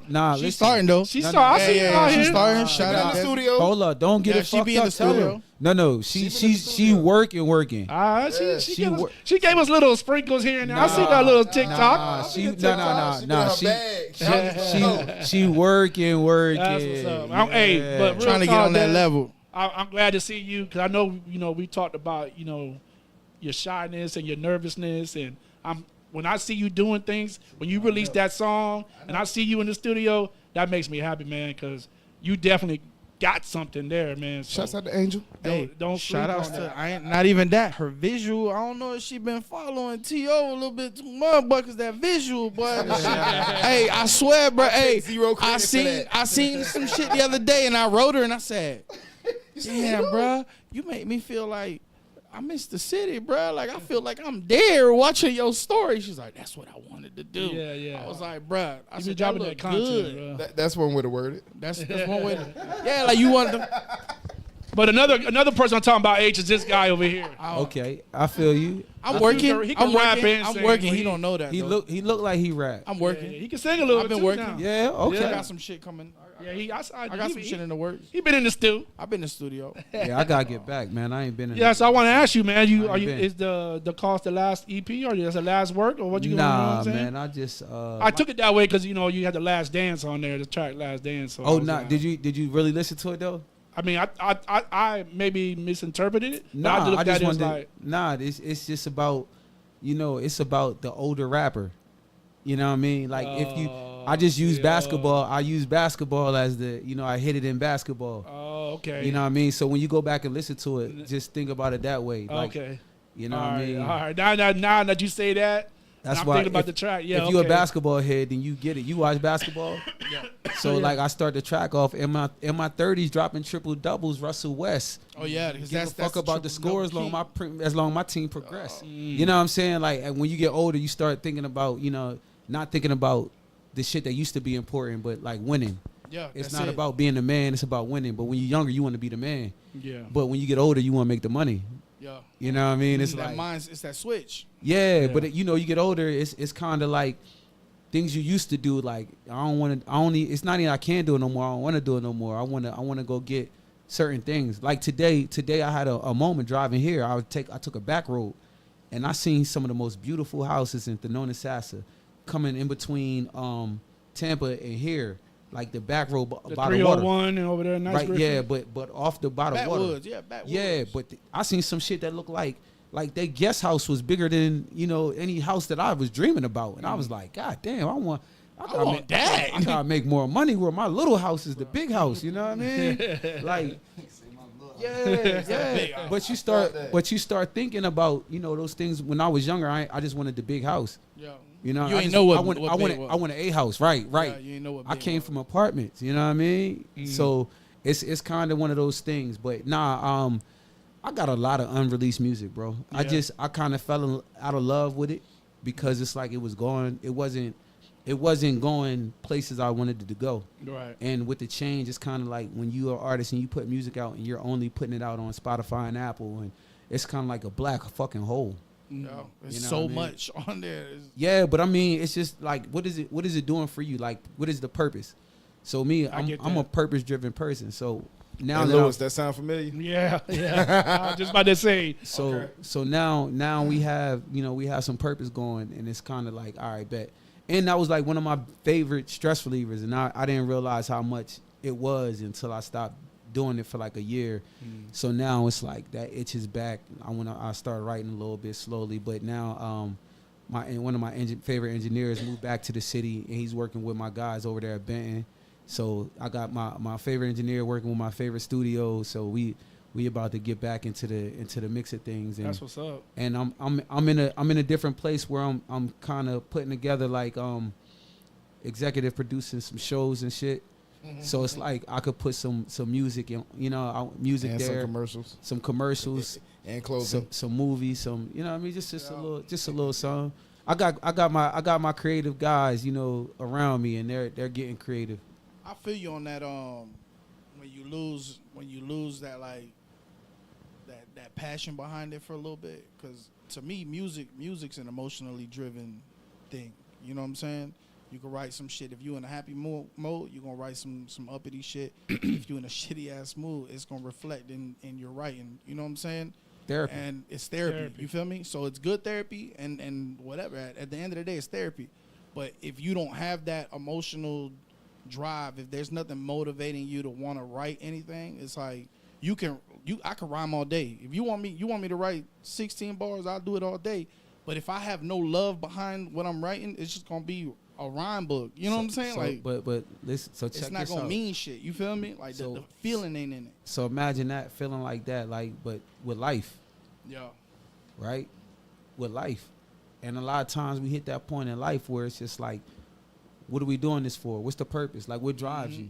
You know what I mean? Like, I wake up to my son every day, and it's like everything but music. Like, you know what I mean? It's like everything but music. Whatever you on, I'm on. We playing Mario Kart. Hey, fuck this meeting, man. Hey, I'll be late to this meeting. Yeah. I'm playing Mario Kart. You know what I mean? I grew up without my pop. Yeah. You know what I mean? So it was like this to my pops, dog. Read that shit. You know what I mean? So yeah, that's what it's about. Like, then when it comes to business, it's like the festival was dope because it's like, if I stop, then who else is gonna do it in the city? Nobody. As long as I've been in Tampa, there's not been a 7-day music festival, nor a music festival for us. Man, I'm gonna say I have never seen nobody get imitated as much as H.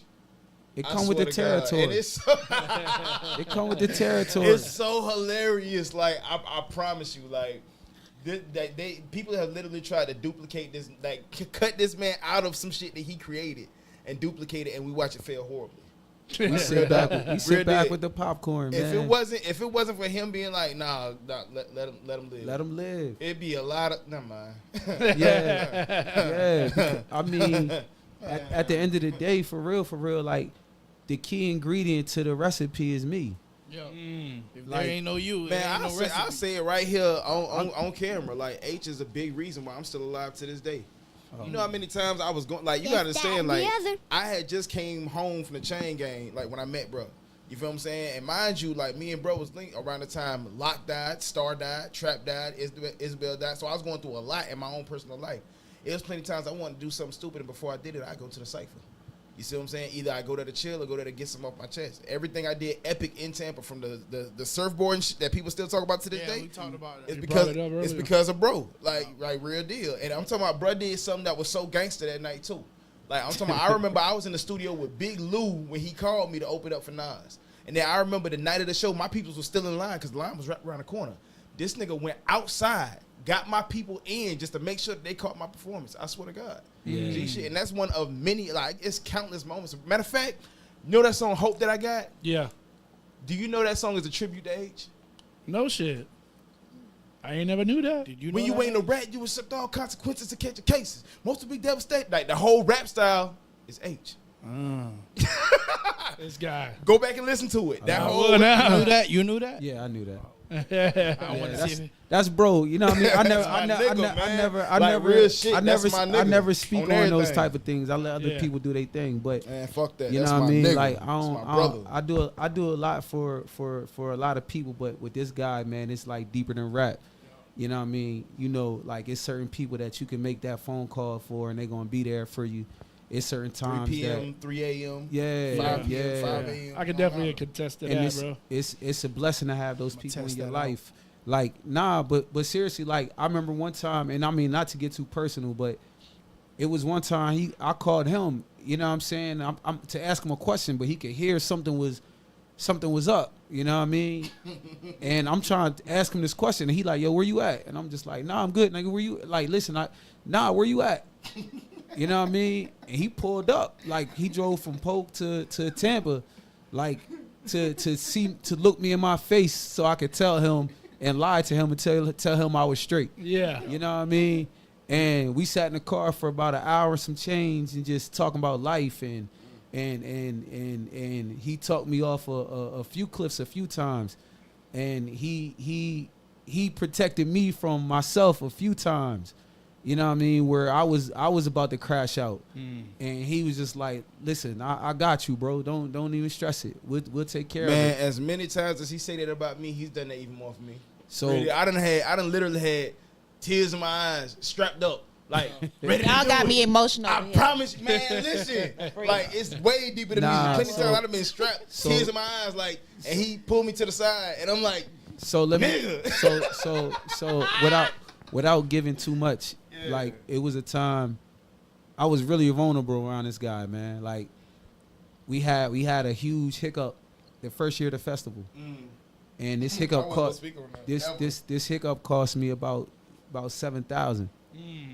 And he was a casualty of somebody else's mistake. Shout out Pat White.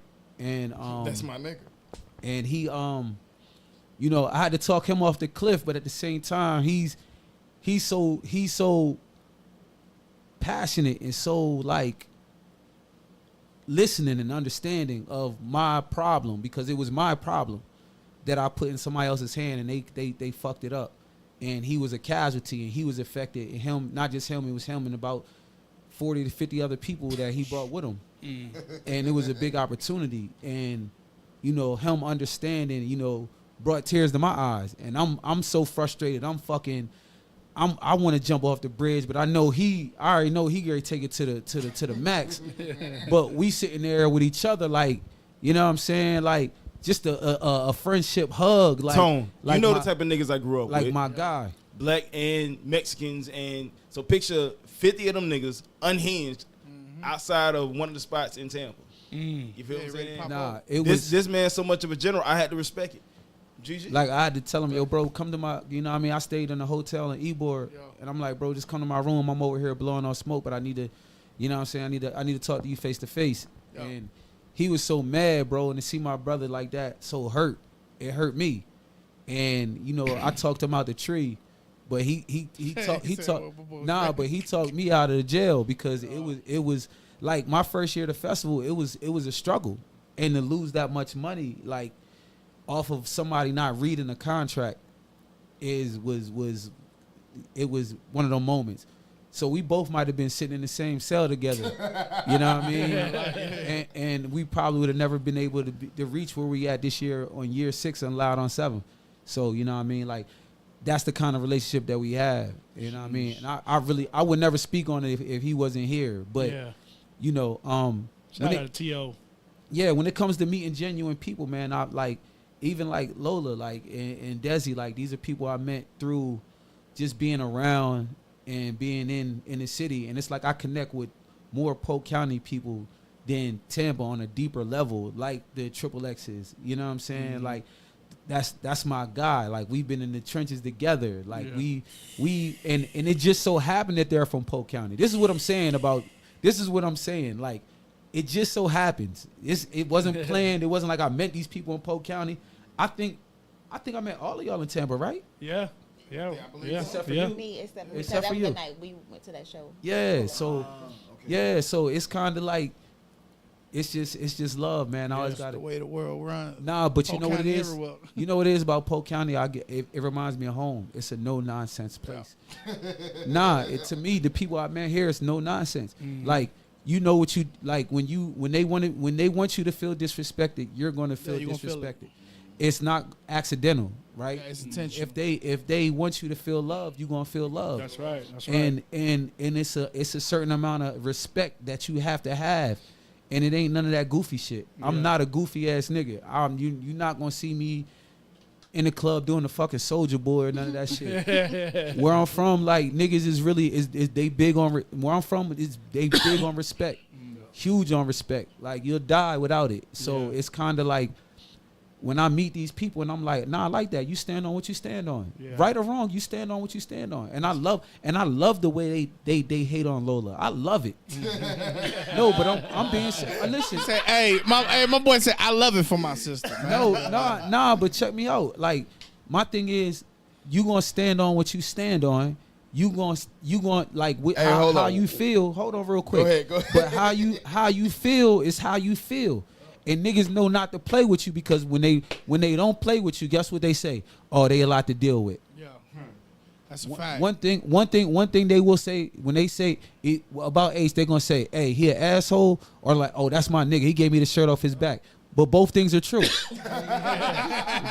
both Two things could be true. Baby. You can't have one without the other. Nah, but I'm gonna make you feel how I want you to feel about me. So everybody ain't supposed to be in the inner circle. You feel like I'm unapproachable because I am to you, because you a certain type of person. It take a certain type of person to approach me, and when you do, I know that you coming with good intent.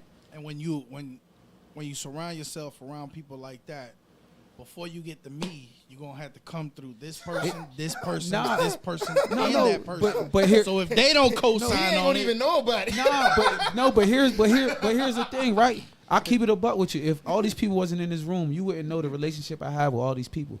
I don't speak on my relationships with people. You don't know who I know. You don't know how cool you are. I've had people call T.O. about me, and they don't know. And T.O. like, yo, what you want me to do? Nothing. Just, hey, let them keep talking. Let them keep talking. We know that. Gather information. No, but what I'm saying to you is, like, I'll be in a room full of people that love me, and you won't know. And you feel so comfortable that you just...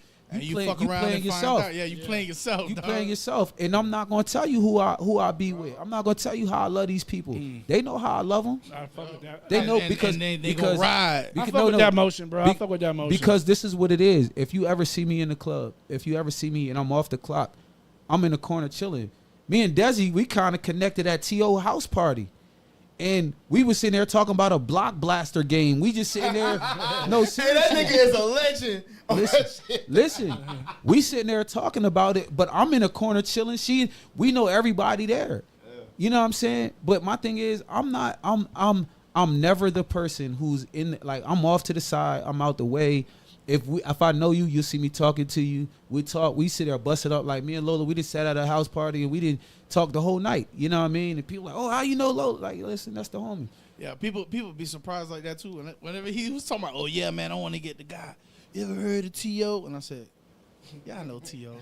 He said, you know T.O.? I said, yeah, I know T.O., man. I said, no, T.O. We was jets. Shout out to the chat. Pat White said, real genuine niggas on the podcast. Yes, Pat White said, H, we wear our heart on our sleeves around here. Real shit. Facts, yeah. Soldiers keep each other elevated beyond whatever obstacles intervene. Why? That's exactly what that means. So and y'all, hold on, real quick. Before y'all get off of talking people off the ledge, y'all think Lola just cute. This is why I think like it's funny. This is why I think it's funny when people hate on Lola, right? I recall an incident, right? JT was performing, right? Oh, she put the hat down. Listen, I ain't gonna say what city or where, but I remember I was about to get in the car. I was about to leave, right? I seen Lola doing a certain walk. Like, oh, hell no. I ran over, sitting around. You feel what I'm saying? They don't know, like, Lola really get on your ass, like, for real. Like, G shit. You feel what I'm saying? And I still, to this day, appreciate you that night for sparing such and such. Thank you so much. Nah, this nigga certified crash. Yeah, you had to be like, please. I knew Lola was a little off because she's so with both hands. Please. No, because I'm with so both like, hands. I'm quiet. I don't bother nobody, and you know, people talk. They say what they want to say about me. I really don't care. I don't care to a point. Wait, let me see. I care, but I don't care. My thing is, I really be want to know like why you don't like me. And if you come with, oh, I just don't like you, that's dumb. I need to know, like, you're going to have to break it down to me. Now you what did I do to you that makes you I'm going not to put like it to you me? like this. Remember outside that one event with me and my brother? Yeah. Okay, replace me and put Lola in that place. Listen, I could believe it. I could believe it. Said crash out. Hey, Pat White said Lola. Nah, listen, my experience with Lola is a little different. I wouldn't say I haven't seen a crash outside of her. I know it's there because, you know, when you look at certain people that you connect with, you see yourself in them, right? Mm-hmm. So that quiet, that's another side. Nah, that choose to be quiet is like, I choose to be quiet. You know what I mean? I only like to talk. I don't really talk to strangers. That's why I never, like, when I had girlfriends and all of that, I would never go to their Christmas parties, and I'm not that guy. Like, I'm the guy at the table, like, why did he even come? Like, you drugged me here, like, and I really didn't want to go, so I really don't go where I don't want to go. But the thing that I loved about Lola, that her reputation, like, of when I really got to know her was like, nah, we don't fuck with Lola. And I'm like, why? And they just like, man, she messy. And I'm like, how's she messy? Because she does all the shit that these niggas do when they fall out. They blast you. You do me wrong, I'm gonna blast you. That's not messy. That's nigga, okay. Stand on your shit. Yeah. Stand on your shit because you want to do your shit and be in the shadows. Yeah. Nah, don't fuck with this nigga because he owe me money. They didn't want to pay me. And when it comes to females, so what you gotta realize is I grew up in a house full of women. My pop wasn't around. My mom raised me. My mom had two kids by 17. So we got it from the mud. Mom's got it from the mud. So when I see a woman that's moving on her own, doing her own shit, standing up by herself, fighting all her fights herself, like, that reminds me of that. Everybody outside. Yeah, because at the end of the day, right, niggas in this game, they'll do niggas dirty. So when they do the females dirty, the females is supposed to be, you know what I'm saying, this way. Yeah. And then when you ain't around here, you know what I mean, part of my language, and when you ain't out here fucking the city, then you really a problem. Yeah. Then you really, I can't do you wrong, because if I do you wrong, then you gonna blast me. Well, if you're doing good business, you don't have to worry about that. Yeah. And that's the only time I've ever seen her get out of the character I usually see her, because she's usually a sweetheart. So only time I ever seen her get out of character when somebody play with her. And the only time you ever see me get out of character is when somebody plays with me, so I relate. But I'm a man, so we handle things a little different. But you know what I'm saying? I believe I know she got it in her. I don't know, bro. Shit, what is she talking over there? Shout out Lola. She said, boy, don't play with my top, boy. I don't. I swear for and like Lord. H said, I'm one of those people like, why should I be quiet? Yeah. You was loud when you disrespect me. Why I gotta be quiet? Yeah. But now when I give you the same energy, now you don't want to mess with me. You're doing too much. Yeah, I'm doing like, too much. you doing too much. No, I only did a little bit. Yeah, Just a you little bit. took it there, not me. But you did. But here go the other thing, right? Like when niggas feel like they can't, when they feel like they can't fuck on you, then you're automatically the villain. Oh yeah, that's what I was about to say. That's what it is. Nah, but when you not that, it's harder in this industry to get your own. So when you see somebody like Lola that's already standing on her 2 feet, it's kind of like, oh, how she get here? Oh, somebody kid missing. Uh-oh. So you know what I mean? It's like you kind of get the impression like, damn, like how she get here? How she know all these people? And then you can't throw no smut on her name. It's just like, nah, it's gotta be this. It's gotta be that. It can't be that she a real nigga. It can't be Can't that. see that. Can't be that she worked. Everything Can't but. be Yeah. And like me, I'm a person like I watch you. Like I watch the industry, bro. I watch the industry. I watch who. It's not even like I have to ask questions. Like when I see the amount of respect that T.O. shows somebody, and I know the kind of his character, I already know that's somebody that's honorable. Mm-hmm. So it's Yeah. like, all right, cool, bet. So then, that's kind of how I put the whole Polk County Triangle together. I was like, hold on, wait a minute. All these niggas know each other. These niggas is cool. Everybody cool with everybody. All these dudes. And then I started working with everybody. So It's a tribe. Is he a friend of yours or a friend of ours? Yeah, and a lot of them became a friend of ours. You know It's a what I mean? tribe, bro. Well, over here on this pod, you ain't gotta tell us about T.O. Cause like I tell everybody, man, besides the work that we put in collectively with the pod, me, Saint Swan, and Devontae, besides the work that we've done, like the number one contributor and the one that's looked out for us the most is T.O. Allegedly. You know what I'm saying? Like those calls 2:00 in the morning. You know what I'm saying? We gonna be in the middle of an episode. He called FaceTime call with Babs and Meredith on the phone. You know what I'm saying? He That got shit Babs made- here. You know that what shit I'm made saying? his day, boy. You know what I mean? So that's the shit. So when it come to T.O., you ain't got nobody has to tell us about the guy that he is. And I'm proud of bro. I'm proud of you, bro. Yeah, man, for sure, bro. I'm about to say. And the work that he's put in with a firm vision, it like you said earlier, it makes us happy, right? I see what's the crazy? work, it just smiles. You know what I'm saying? It just made me smile. What's bro. funny about you saying that? I remember when I first started like doing videography and shit. Right, I was hosting Aloud on 7, right, and it was people that was upset that I was filming, and then H was stood up. He was like, "Nah, let bro do his thing." You feel what I'm saying? Years later, you feel what I'm saying? Now They're booking you. Which one was it? Where you were sitting on the panel, like on by the wall? Nah. This was something else. I mean, Like I said, years later, they're booking me. Nah, but I'm saying even to this day, like the thing with Babs, you know what I mean? Like she hit me up and she, some people was hating on bro.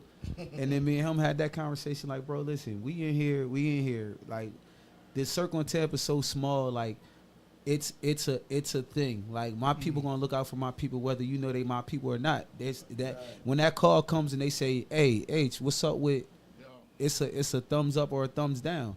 And anytime I need a video guy, they know who I'm working with and they feel comfortable enough to make those phone calls, because a lot of times in Tampa you get new guys who get grand ideas and they forget that relationships run the industry. Yeah. That's a fact. I just told someone that. That's a fact. I really just told They do. someone that. Well, speaking of Polk County guys, we're gonna meet up with the homie Triple X. We're gonna happy birthday. Before we're gonna get into a segment that we call, it's a game that we play called One Gotta Go. But before we get into that, because we're gonna wrap it up with that, Ace, tell the people what you got coming up and tell them how they can get a hold of you if they want to be part of your events. If you want to be a part of my events, you could just hit me at AYCH302 on Instagram. That'll give you, that's like the gateway to everything. I got 1 million pages. Loud on 7th coming up in September. That's a 7-day music festival. Definitely want to tap in on that. Even if you just coming out the network, it's worth it. Trust me. Trust me, it's worth it. Yeah. And then we have King of the Stage coming up at the end of this month. $1,000 cash prize tournament. You know what I mean? If you think you like the that on most stage. prestigious open mic rap event. I mean, bro, like it don't get no better than that. You might have to pull up on that. Yeah. We're gonna talk. We're gonna talk because I think I need a judge or two. Yes, sir. So yeah, man. I mean, you can put us as one. He took my job away. We a podcast. You know what I'm saying? He took my job away. We got 3 judges in here. We all. No, not the judge. What job did I take away? oh, let's not talk about it. Let's not talk about it. You heard it? Late ass Lola. That's what he called me. Listen, that's what he called me. That's what's under his phone. 7 minutes. 7 minutes. Oh, I was here in 7 minutes. Nah, my boy said 14. I heard him, but Hey, she still pull up. All right, so I still pull up, don't I? I still pull T.O., up. tell the I might be a people little where late, they can reach you at, T.O. If they want that great quality videography. Pornhub.com. Hey, y'all laughing, but y'all OnlyFans. Pound cake. There's a story behind that, but no. There's a reason he's been going to the gym. and been out Vegas a lot. Yeah. Hey, look at That's the Mecca. That's the Mecca. Talk about it. Hey, that's a Pocket. We'll talk about that off air, damn it. That's a whole nother episode. Affirmed Vision. You said it, nigga. AFFIRMEDVISION Vision. Affirmed Vision at gmail.com or IG. Y'all got me thinking about some other shit. But yeah, everywhere at Affirmed Vision, man. Yes, sir. Lola. I hate Lola. Hashtag I hate Lola. Hashtag I hate Lola. But you can find me on IG, Lola Monroe 69. TikTok, same Lola thing. Monroe what? 69. You heard it. Yeah, you saw it. I needed something else to go with it, so What you that was the needed? only thing that was available at the time.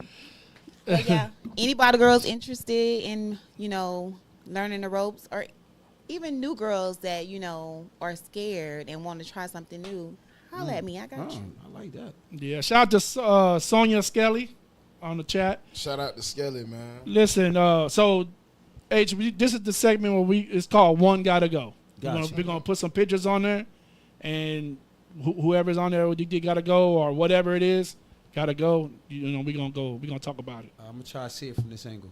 Oh, my bad. We working on that. We working on that. See, look, Wait, H, you didn't get on the dates for Loud on 7. Oh, did we miss it? Oh, September 8th to the 14th. He just said September. September 8th to the alley-oop. 14th. Yeah. Shout out See, Lola. that's see. My birthday on the 6th. Hey, I miss Lola being that loud on 7. I'm coming this year. She for coming real. back this year. She For told real. me that last 2 years. No, I came. I showed up. I was late, but I came. Late ass Lola. Better late than never. All right, here's the first one. TV show. Who's on? I can't. Breaking Bad, Power, The Breaking Wire, Bad, or The Wire. Sopranos? Breaking Bad. The Wire. Breaking Bad gotta go? Yeah. You say The Wire. I like Breaking Bad. So- I like Power. Shit. I like Sopranos. Nigga, The Wire is the best show ever. Number 1. It's Number up there. 1. It's I feel like Breaking Yeah, Bad should have Breaking been about Bad. Polk County. Out of this, gotta. Breaking Bad gotta go. I think Power gotta go. Yeah, Breaking Damn, Bad really? gotta go.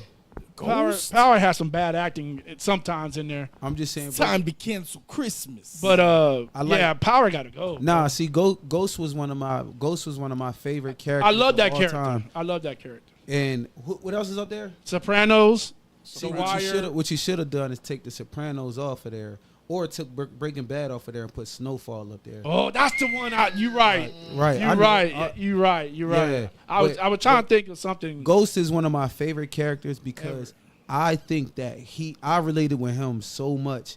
Like when you trying to do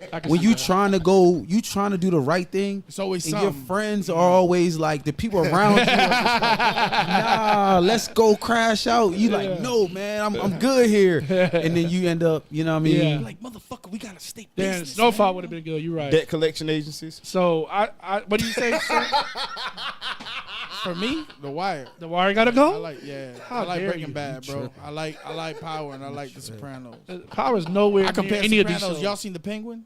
Yeah. Yes. Yeah, That's I very love it. Soprano-ish vibe. Tio, what you say gotta go? But better. Better. I'm gonna be honest with you. Better.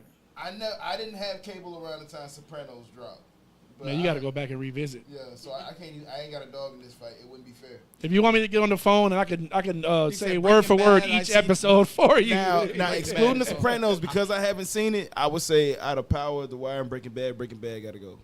Yeah, I couldn't even get out of the first season, bro. I Bro, was like, that shit. bro, this It wasn't Lola, what about you? but it was dry. It would be Breaking Bad as well for 200. Dry. Man, Breaking Bad is one of the My boy greatest said, man, shows we ever. see My- that shit every day, bro. That's we from Polk the County, bro. We from the methamphetamine. But- Like, what you mean? Go outside and smell, nigga. You gonna smell the that's fucking why- meth come cooking. in. Listen, but 2 I'm- yards away. Can I give? Listen, I'm gonna give you my breakdown real quick though.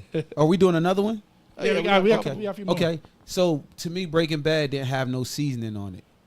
Like the that bland piece of chicken. Yeah, like the Sopranos had that mobster, Goodfellas type of thing to it. The Wire and Power gave me like my that. Power was my adult life. Power was, you know, how he was Allegedly. getting into the clubs. Allegedly. Nah, but I'm saying how he was trying to get into the music, the Yeah. club side of thing, entertainment. Yeah. So I kind of related with that. I can see and that. The Wire was like my childhood. That's a great breakdown. I like Yeah. that. I like that. I like that. Like I grew up in the city. Like Yeah. it was. So you a lot of like crack. Ghost and he like Kane? Who, him? Yeah. Kane? Or what's his name? Tommy? No, not Tommy. Oh, 50 in there? 50. Kanan. Kanan. No, who? Me and T.O.? Yeah. No. We do. You know. do. The only thing is that No, we only Kanan do was crooked as fuck. Nah, I wouldn't say Kanan. He was dirty, dog. all right. Nah, Next we just one. do Next nothing one. but legal stuff. So this one's got to go. You got Jay, Rakim, Method Man, Nas, LL, Tupac, M, LL. Wayne, or Biggie. Y'all gonna hate. LL. LL for me. LL. You know where I'm going. Shut up. Where you gonna He say? don't get to answer this. I already know what you're going to say. The way T.O. Eminem? got stood up. Nah, he ain't allowed to with you. answer this. Yeah. M gotta go. M gotta go. Gotta go. It But- ain't got nothing to do with his skin No, color. no. Listen. Hold, Desi. Hold up. Oh, So no. I'm not just gonna say M. Straighten I'm it not. out. I want to say M because T.O. is right here. But I to be know. honest with you, LL's got to go Thank you. out of that one because M is a way better lyricist. LL had way more impact, but I don't like. Sprung. I don't. Nah, I'm talking. They call me Big Blue. That's the worst LL song ever. Nobody's ever called him Big No, L. it's not. Pink Cookies in a Plastic Bag is his worst song ever. I love. I But like that what I'm song. saying, his highs is higher than Eminem. Cap. His highs. His Cap, highs. He never had to lose yourself. Okay, you got to lose yourself, but doing it well, fuck the world up, bro. He never had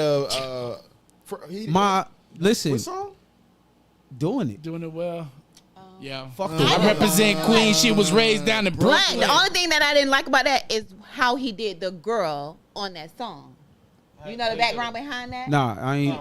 But he never showed her because she was fat. Oh, the real song. Yeah, the real girl. She Yeah. was big. I love Big Girl. So he never showed So her. so fuck L. The Roots, Yeah. the Roots did that too with if you ain't worrying about when they threw Erica Badu in there, but it was Jill Scott, Yeah. Right. Scott. Jilly from Philly. Hey, I like So- Jilly from Philly before everybody else did. I want to put that out Listen, there. so I'm gonna say this. I'm gonna say LL only because I hate his arrogance. His arrogance is so fucking cringe, and he Oh, licking lip ass. yeah, but he thinks he's like this MC, like he's the god MC. Nah, nigga, you not even really like that. I would say this. He ain't on nobody's top 5. His aura is I'm the nigga, I'm that Yeah, nigga. but that's because mama said. Probably because he knock was you out. beat when he was a child. Well, I'm gonna say this. You know why he thinks that way? Something. Because He was. the people His have re- no, put hi- him there. His resume, he Yeah. has a dope resume. Like Eminem, if you ask Eminem who was one of his biggest, Now he will say L. he gonna say L. He'll say that, but at the same time, I mean, come on, dog. I just look at it like this, right? When you feel like that, there should be a avenue in which you saying that you were the best in, like you were really dope in. What avenue are you really? I mean, really dope in. So every artist up there, they're really dope at something. They're really dope. Movies? Who? Out of all of them up there, movies? No. I can't see who's. Well, nah, he ain't over Tupac. You got Biggie, Wayne, Eminem, Pac, LL, Nas, Meth. Nah, because he ain't Because he ain't better than Meth. He ain't better than Meth. I would Never say, mind. yeah, I we- tried. No, fuck being better. I'm saying really, what I'm saying is if you're an artist, right? If you're an artist and you think that you're the best artist to do it, If you call yourself the greatest, the first one to call it the greatest of all time, you have to tell me something that you're better than the rest of the pack at. Oh, he have nothing.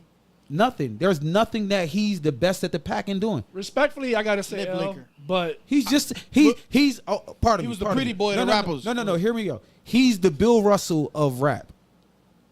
Bill Russell was like one of the forefathers. Yeah. He did a lot of shit. He did a lot for the culture. He did a lot Yeah. for the culture. FUBU. He wore a FUBU hat in the Gap. That was. he did the pants leg. That was, I ain't even gonna lie, bro. But That was style era. That was epic. That was But him, what bro. I'm saying, what are you the great? What are you really? He's no one. What nobody says that he changed the culture of style. No, but how he marketed it, when he No, the no, way he but- infiltrated Gap with FUBU, But that was Dapper crazy. Dan. I'm just saying Dapper Dan. Like when you say that you've tried. done, when if I'm to say I'm the best basketball player, like when you argue Jordan and LeBron, you're going to give me facts that says that one is the best. This that man ever. gonna find a way to sell out LeBron every chance. So he Next failed. one. He failed just LeBron's like great. Hove when he did All right, Sean so Carter. what do you say? Yeah. The sneakers. Yeah. Who you say? My guy. Who you got? Who dropping out? I mean, lyrically, I'm gonna say LL. Respectfully, LL I gotta say LL too out of this list. Don't call it a All right, next one. Which group gotta go? Outkast, 8-Ball MJG, A-Ball. Field Mob, or 8-Ball Mobb Deep? MJG. A-Ball, MJ. Say what? Outkast, 8-Ball MJG, Field Mob, Mobb Deep. A-Ball. A-Ball MJG gotta go for me. Nah, me. Yeah, I know because you a Tennessee boy. I That ain't got nothing to do with that. I'm gonna go but- with. I'm gonna go with Phil Mob. Can I? I'm gonna give you my reason. Please. I'm gonna respect it. So Because at the end of the day, them my boys. hold on. Outkast, right? They're Enough ain't got to be said. Yeah, they're about goated on No, there. who else? Mobb Deep. Mobb Deep, 8-Ball MJG, MJG. and Field Mob. So to me, living in the North, we were impacted and we felt the impact of 8-Ball and MJG. I feel it. Only bigger Southern older rap group that was better than that, bigger than that was the Ghetto. No, it was the Ghetto Boys. Yes. Nah. To this day, if you ask a up north nigga who's probably older, they're gonna say Scarface was the fucking is still Yes. one of the GOAT to the South. Outkast in our era, in our generation, was with the Ghetto Boys and the impact that they had. New York, only thing that was bigger group wise than Mobb Deep was Wu-Tang. So it's like Phil Mob had dope music for when we came out, but they didn't have they're the only ones that didn't have an impact. To me, Crime Mob had a bigger impact than Phil Mob. So I feel like Field Mob. that's from up north. So you saying impact wise or lyrically what? No, I'm saying impact. Impact? Because when Okay. I say impact, like how when we up north, we only get the highlight to the South. So to me, like it was Cash Money versus No Limit. Like when they came out. Okay. And Cash Money had, Master P. Master P and them had a bigger impact than Cash Money in that same time frame when they were both head to head. Everybody up there had No Limit fucking chains with the tanks. Everybody up there had white that's tees, crazy. white tees and fatigues. That's the difference in regions, though. You But- see what I'm saying? no, Because but- down here, it was Cash Money, baby. Okay. Because they brought that stunting shit. Like, I mean, No even Limit though they had did air- bring No No Limit Limit had air did do too. it, but No, but what I'm took saying when over they and when ran they with it. no, I'm not saying what took over. Yeah. I'm saying when they were Who both started it? No, when I'm saying when they were both head to head because they both hit their primes at the same time. Yeah. Like if you watch Rap City, they were number 1 and number 2, number 2 and number 1. Like they were flip flop, and it was a thing between them two. It was. And it was only them two. So we never Phil Mob never had impact like any of those other I can groups. see. I can see that. Impact Coming from wise, the up north I perspective. get what you're saying. Yeah. Impact wise For me. but That was Field Mob. I learned Field Mob. All right, so let me ask y'all this over for T.O. and Saint for being from the South. Y'all gonna get rid of 8-Ball and MJG? I listened I to more like Field Mobb Deep Mob, than I yeah. did 8-Ball MJG. I ain't gonna lie to you. Yeah. I listened to more Field Mob, Then Outkast, 8-Ball, and yeah. Mobb Deep than more Because than. I mean, it's all about everybody's Now, perspective. don't so get I me wrong. respect it. you know what I'm saying? I respect 8-Ball MJG, but I can't spit one verse from beginning to end. No. Can I ask this question though? They're older by a lot, right? Yeah. They're the oldest group on there by a lot. And that's probably what it is. Okay. Okay, well. Because you know Because what I'm that saying? was your mom, that was your uncles and them listening to 8-Ball and MJG. Right, yeah, all my uncles, yeah. That I was was- in that video. Huh? I'm not even gonna ask how. I'm not even gonna ask how. No, we were there for 26 hours. For how? What year was this? What song was Atlanta. this? So it was Bad Boy South? See, she said 2000. Anything in two. So yeah. Show me the video. So So no, so that it was was like Bad Boy South era then. it was the newer version of them. Yeah. That's what I'm That's when saying. they were the Bad Boys South? Out of all, This is way after Space Age Pimpin'. Hated it. Nah, but what Wow. I'm saying is, I like the old with A-ball. that group is outdated, right? If you was to have a newer group, the better question is what group could you put in place of them that would kind of bridge that gap, the age different gaps, where all of us would have felt. Because I feel like we were around for the beginning and the end of all of those eras, except for 8 Ball and MJG. Yeah, we was around for I don't know how old you are. I'm not being No. funny. He 55. I'm 46. Okay, so you wasn't even you. And this is the kicker, though. You This didn't the catch kicker. the beginning of I'm, them. No, I'm from Tennessee. Yeah, he a Tennessee boy. Okay. So I was there at the beginning of 8 Ball MJG. I was Okay. there at the beginning of. They was in the 80s, correct? No, I was like early 90s. Yeah, Oh. like mid. Yeah, 92 maybe. Yeah. Oh yeah, Yeah. 92 is like Yeah. 1970 to us. Yeah. No, not No, I get it. not years wise, music wise. Yeah. Like for the South. Wasn't Project Pat playing like bumping when 8 Ball and MJG came out? Nah, it but was a what little I'm later. It was a saying, little later. we didn't get put on to the South till Scarface and them was doing their thing. But when Scarface went solo, like That's when really. I never heard a man cry man, till I till heard a a man man die. die. Yeah. Like that was like one of the first joints on Rap City that I was like, yo, who the fuck is this? Yeah, yeah. And it's like, oh, you don't know him? He's from Ghetto Boys. And I didn't know who the fuck a Ghetto Boys was. Like, I don't know. Like, my uncles and them was listening to them. But Scarface, his solo career started in the 90s. Yeah. The So- diary and shit. Yeah, like yeah, that, there you go. yeah. All right. So wrestling. You a wrestling fan ever? My uncle used to wrestle in the WWF. Who? His name was Bad News Brown. Shut the fuck up, nigga. Yeah. Bro, I know, man. Listen, Yeah. All this time we've been cool. You ain't never telling. I didn't know you like wrestling. I grew up in bro. He's one of those guys I'll never forget because he had the move where he kicked niggas in the back of the neck. Bro. Yeah, the ghetto blaster and all that. Yeah. If you pull up a picture, if you Google a picture right now, you look at the picture and be like, okay. You fucking kind of look like him a little That's bit. what I'm bro. saying. That's what Holy I'm saying. shit. Our family there. He's a little darker, right? He's a little darker, but Yeah. So that's So crazy. So it's in So your I got- so I it's got- in your his blood day. to whoop ass. I got mad pictures with like Jimmy the Heart Anvil, all of them back in the day. Damn. Superfly, Jimmy Snooker, all of them. Like, yeah, I grew up in the That's wrestling. what's up, bro. You see that smile, right? You see that smile? No, because I be talking Big about ass kid, motherfuckers about Bad News Brown, and nobody's like, who? Everybody's like, who? Yeah, Bad Except for my News cousin, but that's like, my- yeah, that's that was my- that dude right Yeah, there, he bro. died. He died a while ago. Well, But yeah, that's Damn. family. Rest in peace. It's in your family. Let me All tell right. you something, brother. So, Bad News look, Brown. one Hulk guy, Hogan's gotta go. one got to go. Warrior, the Ultimate Warrior, Undertaker, Rock, or Hulk Hulk Hogan. The Rock. Hulk Hogan got to go for me. The Rock. What? Gotta go. The Rock gotta go. Yeah. I don't like him. I'ma tell you he why. racist. We gotta stop. We gotta stop all this Hulk light skin Hogan. on light Only skin. culture person on there is racist. I don't Nah, like she him. said Hulk Hogan's racist. Oh yeah. Yeah, people found that out later. Hold up, my I didn't like brother. him then. I like Even though he's from Undertaker. Clearwater. No, but listen, I was a wrestling guy up until I think a little bit after the Stone Cold Steve Austin era. Okay. Attitude era was the shit. Yes, sir. But I like Undertaker. everybody on there were historians of wrestling except for The Rock. Well, yeah. Wait, say that again? Ow. He's I'm what? saying- Everybody on there what? I said historians. Okay. Name the people you got up there. Ultimate Warrior. So listen, Hulk Hogan was the first real big. He was the fucking Michael Jordan of wrestling. Right. When I would say wrestling in the 90s, there was nothing bigger than Hulk Hogan. Right.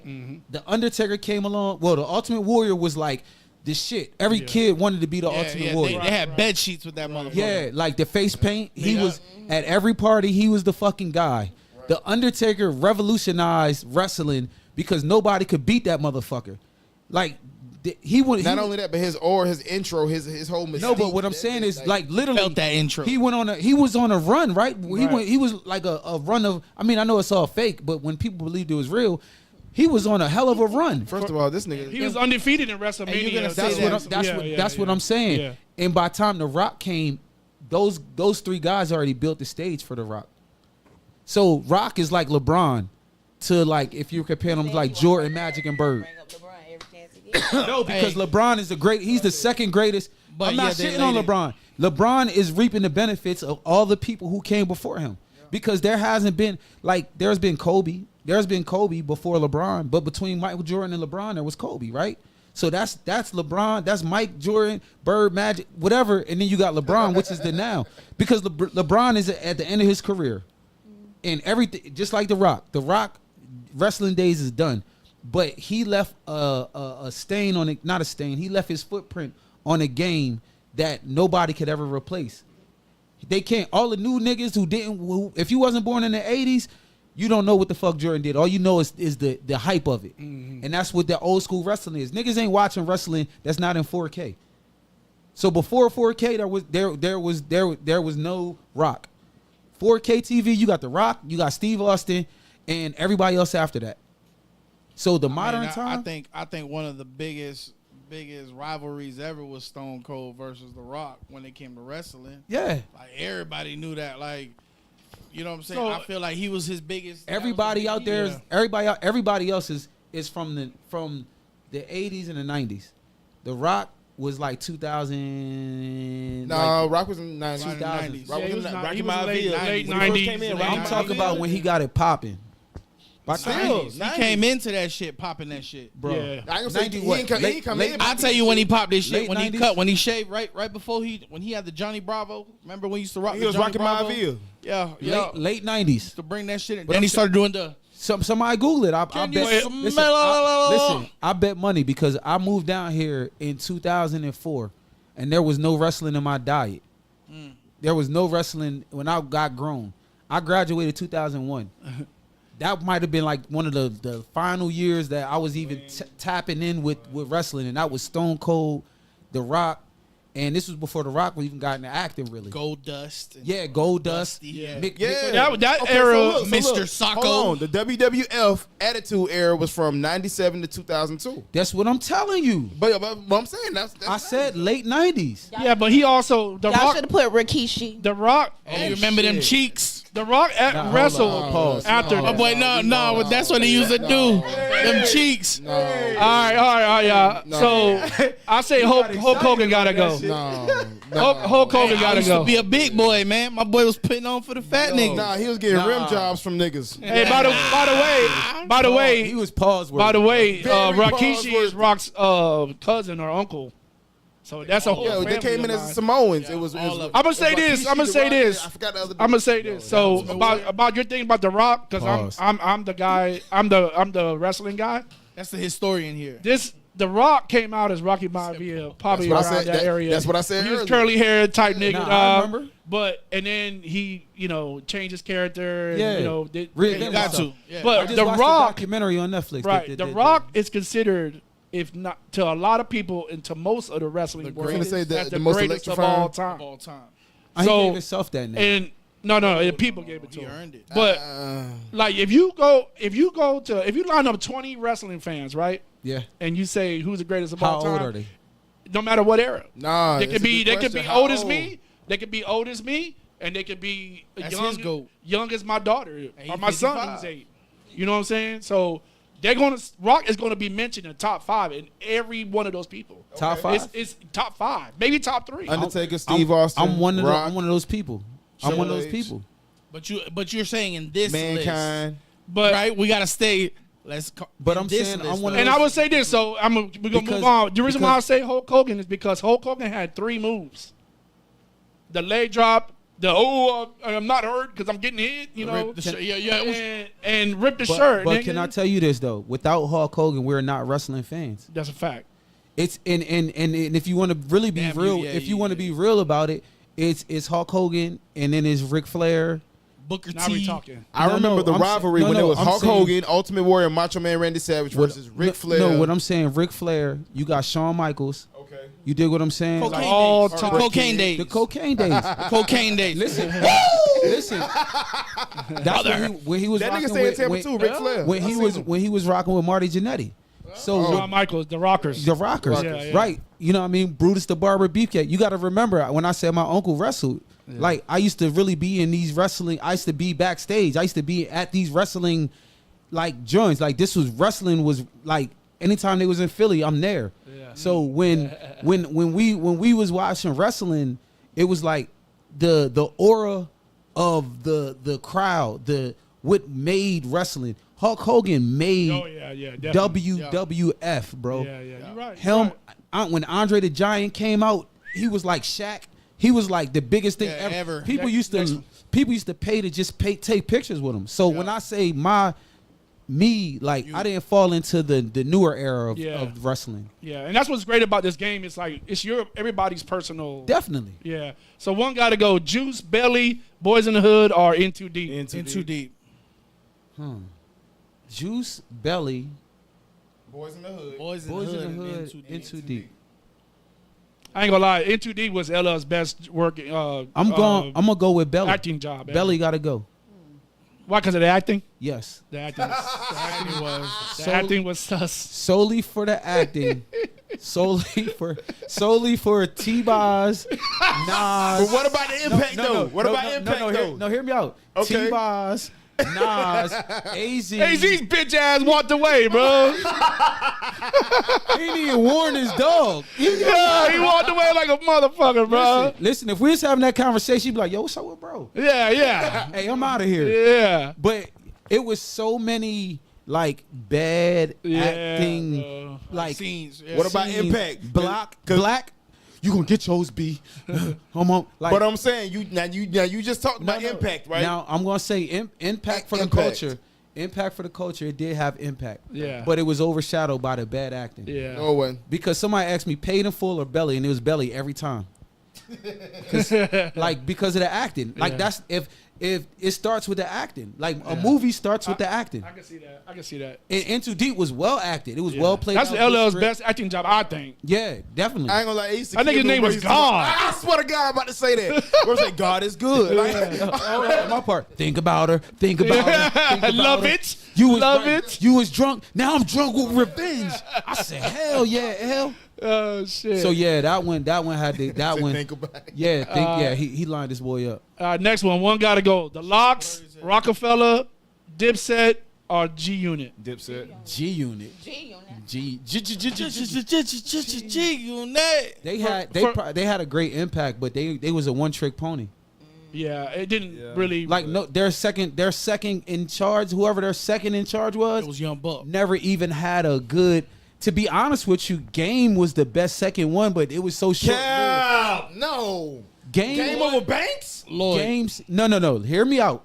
Game had better albums. That's a fact. No, he had better careers He too. had album. The documentary. Nah, he had albums. The Doctor's Advocate was hard. Yes. Bro, Jesus Piece was hard. What I'm saying is you're second in charge. At least you can't really, the way they fell out, you don't even really count the game. Yeah. So who was it? Like if you ask 50 this question, he'd be like, who the hell is G Unit? He denies all knowledge of G Unit. Who you put number one? Impact wise, number one. Locks. Career wise, I'm putting Rockefeller over. If we saying career, like which all of everybody, if we're talking about the whole crew's career, shit. My heart says Rockefeller. We can't base that just on. Are we talking about Rockefeller without Kanye as an artist? No. Hold on. Are we talking about Rockefeller without Kanye as an artist? Kanye was an artist and producer. You gotta count Kanye. Yeah. Nah, but I'm talking about I'm talking about based off anything Rockefeller related. He said Rockefeller. Yeah. Rockefeller. Okay. You talking about with the Rockefeller chain, all that. Yeah, because Dame in that shit. Yeah. So if that's the case, then you responsible for Jay, Kanye, Rihanna, Neo, all of which are that was a great J. Cole. That was a great. So you said G Unit. Tied with the pepper spray. Yeah, G Unit. Go. Yeah. All right, next one. Only you got that. Dipset had the game in the chokehold. Yeah, I ain't gonna lie. The whole Dipset wave, I slept on it. Yeah. I was a Joel's fan, but I wasn't a Dipset. Neither was I, bro. I gotta go. What the game's been missing was a classic. All right, one gotta go. 50, T.I., Lil Wayne, or Kendrick. As much as I'm a Drake fan, bro, and I'm gonna say Kendrick. Who 50 say 50 gotta go. 50. Hold on, who on there? 50, T.I., Wayne, and Kendrick. Oh, 50 easy. But who's the best on there? The career wise, I'm gonna go with T.I. Boy, yes sir. I gotta go T.I. I'm gonna go with.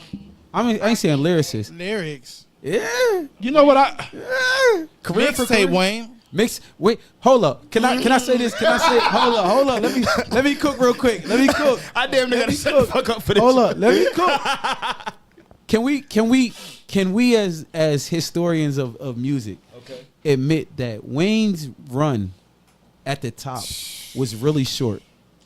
We over sexualize this Wayne love affair, but his mixtape to the Carter, let's extend it to the Carter 3. Like, that was a very short time. It felt like forever. Because he was all over the radio. Right. No, he was all over everything. He had a very short, great career.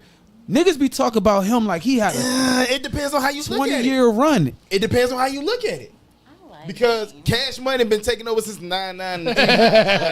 But he's Hot Boys, Squad Up mixtape. He started getting respect with 500 Degrees. Then the Carter dropped. Hot Boys Wayne wasn't wobbly wop. Dropped like it's hot. Hey, but the South was fucking with it though. No, we not. Squad Up mixtapes. The Block is But that's not the Wayne that everybody claims. Everybody don't claim that Wayne. Everybody claim the Wayne when he start really spitting.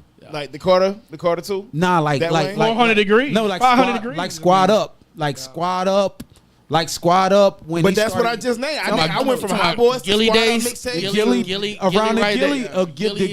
Gilly days, the Gilly accusation. Like a yellow Lambo. All right, let's go to the next one. Which Kanye album gotta go?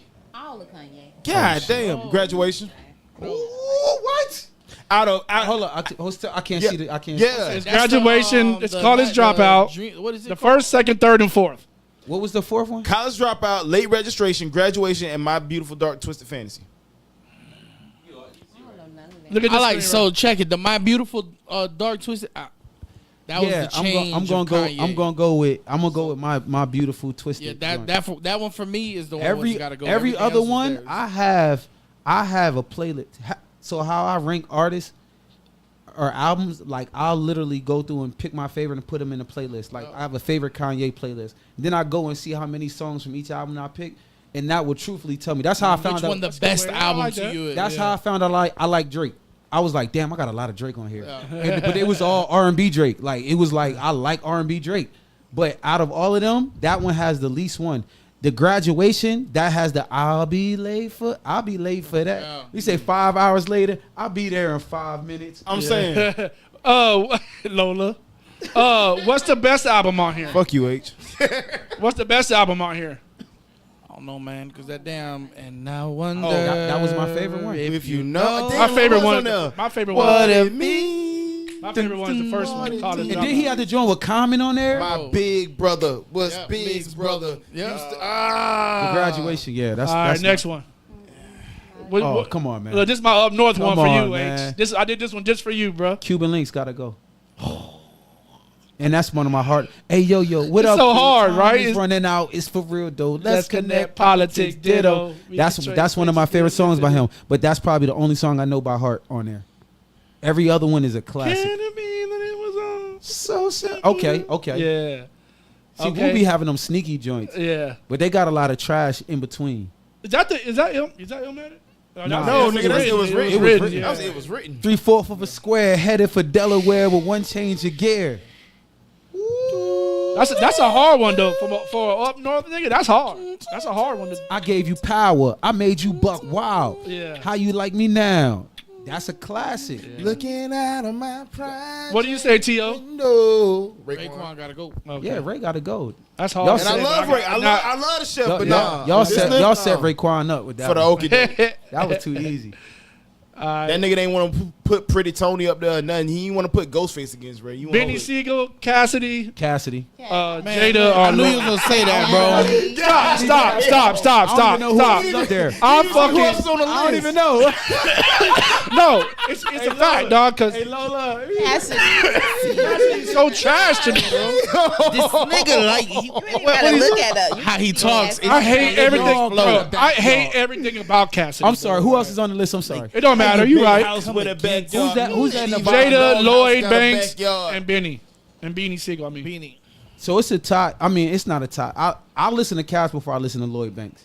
Fuck ass, only the green moves me. I got a clean Uzi, I'll listen a to pair of gloves. And You the know what I bangs from the think Scream movie. Lloyd's Banks was his downfall or whatever that stopped him from getting, because he's a lyricist. He can rap his ass off. He ain't talk to the hoes. It's his fucking voice, bro. It ain't that. That He monotone didn't shit. talk to That the monotone hoes. shit don't do Well, nothing. no. Let's listen. I'm gonna tell you what happened with Lloyd Banks. And I'm gonna keep it real quick with you. 50 found the South. So 50 came out in 2003. His first album came out 2003. The South took over that year. I remember moving down. I came to visit. That drop, 50 drop, and Joe Budden's drop. Pump It Up. That album. That album. No, Joe Budden's album. If you go back and listen to that album, that was a dope ass album. But that was the year that the South took over. That's the year Jeezy and them dropped. Can't Ban the Snowman. The trilogy. all that You shit, had right? Jeezy, Wayne, T.I. No, hear me out. So with Lloyd Banks on your roster, right? What do? Oh shit, the South took over. Let me go get Young Buck. But yeah, Let's push Young Buck. There was no space for Banks to grow. We have to make a business decision. Hey, they had a documentary where they talked about that shit in the Oh, for real? interview. Yeah. Next and, one. And Lloyd Banks said the same shit. Yeah, There wasn't room enough. There wasn't enough room on the label for the South for took both over. of us. There's nowhere for you. There's nowhere. all right. This one, which one gotta go? We got Nas, Pac, Wayne, Cole, M, Kanye, Kendrick, 50, or Jay. Eminem. 50. M. Eminem. 50. I'm gonna go with M. If Eminem go, you wouldn't have 50. Well then, there we go. 50. All right, next one. Because we gotta go. All right, you got Public Enemy, Wu-Tang, Tribe Called Quest, or NWA. NWA for me. I don't fuck with the West like that. I'm going with the Woo. Out of all these, you gonna get rid of the Wu? Listen, so Cash rules listen. everything. That's your opinion. But I just Cream. I'm going with Woo because Woo had the least amount of like hits. Woo had the least amount of hits. No, you know that's Public Enemy right there, right? Yeah. Public Enemy in the 90s was that shit. They made shit for that revolution. That's true. That was revolutionary. Elvis was a hero the most, but he didn't mean shit to me. All right, next one. Woo the biggest thing in hip hop ever though. Outside of Snoop Dogg. Wu-Tang with Amigos. NWA. Because there's a reason why I did this. It's a group. It's a group. T.O. would know because it's on this pod. Someone said, and I agree, that Migos is the greatest. The greatest impact on this culture is one of the biggest things ever. I would say They're the new So guys. you got Migos, Wu-Tang, Cass, or NWA. Woo. I'm gonna go Migos. to remove. I would say Migos on this. Yeah, I would go with Migos. They're the new guys. They're the new generation's. You know what I'm saying? Guy. Yeah, That's the new generation's guy. I ain't fuck with none of them niggas. Outkast was the biggest thing in the South. Yeah. And Outkast bridged the North and the South. Outkast bridged them. NWA did their thing and they held it down for their coast. How Kendrick hold it down for his coast, and that's why he's so big. That coast sticks together, bro. The West Coast sticks together, so they don't need nobody else. Who's your favorite West Coast artist ever? Ever? I'm gonna say Kendrick, but it might be Nipsey. I'm about to say over Nip. My favorite might be the one I listen to the most is Nip, but to me, my favorite is Kendrick. If we go song for song and we go like how many songs is in each playlist, it's gonna be Kendrick. I can agree with that. Kendrick makes shit for everything. Nip is who I put on when I want to seek motivation, and I'm a motivation seeking ass nigga, bro. We got any more? All right. Oh, it's wrestling again. I don't know. We got another one. Stone Cold, Rock, Triple H, or Undertaker. I couldn't Triple H stand gotta Triple go. H, bro. Triple H gotta go. Time to play I the agree. game. All right. Yeah, Triple H gotta go. Any more? All right. That's it. good. Listen, H. I appreciate everything, Bro, we appreciate you, man. Look, this, that, and the other. If you ever got, you need a platform, we always here for you, bro. Yes, sir. Shout out to the chat. Sorry we ain't go back and forth with y'all, man. H, man, listen, bro. we locked in now, bro. Yes, sir. Hey, you get a You know what welcome I'm back. saying? This was the introduction. So the second time you come around, we're gonna talk about deep shit. Yeah, we do it. We got you got a home here. Anytime you come to Poke or whatever, you need us to come to you, bro. We here for you, bro. Listen, Any boy say he'll go to mans Wesley of T.O. is mans of us. You know what I'm saying? Yeah, I knew when he introduced y'all, We you pulling was up solid. on loud. You was solid. Yeah, we Y'all- definitely. time. Y'all pulling up on loud on time. On time. Who you driving with? Who you riding with? You don't have to Me. ride with somebody. Nah. Lola, we appreciate you coming through like always. Thank you, Notice Lola. that was Lola that said that on time shit. I'm gonna be there. T.O., you already know what it is. I ain't gotta say it. Yes, sir. The people know. It's all love. When I hang up the phone with you, it's only a selected few that I say I love you, bro, and I love you. Pat White said LeBron gonna play ball till his grandkids. Shout out Pat White, always tuning in. Shout out Skelly. I like this Pat White guy. If I've No, never he met cool. you. He helped Yeah, me with my. that's- He helped me with my. Pass that dude. He's a man of many talents. He helped me with my like setting up the business part of it. He Yeah. did, that's like, dope. Desi, we appreciate you coming in, pulling up on us. A friend of ours. Always love. Yeah, he's a friend of ours. Forget about it. Forget about it. Listen, man, we out this thing. You already know what it is. Catch us Thursday, Facebook, YouTube, and Twitch. It's all love. You had skinny body about The This, That, and the Other podcast. Forget about it.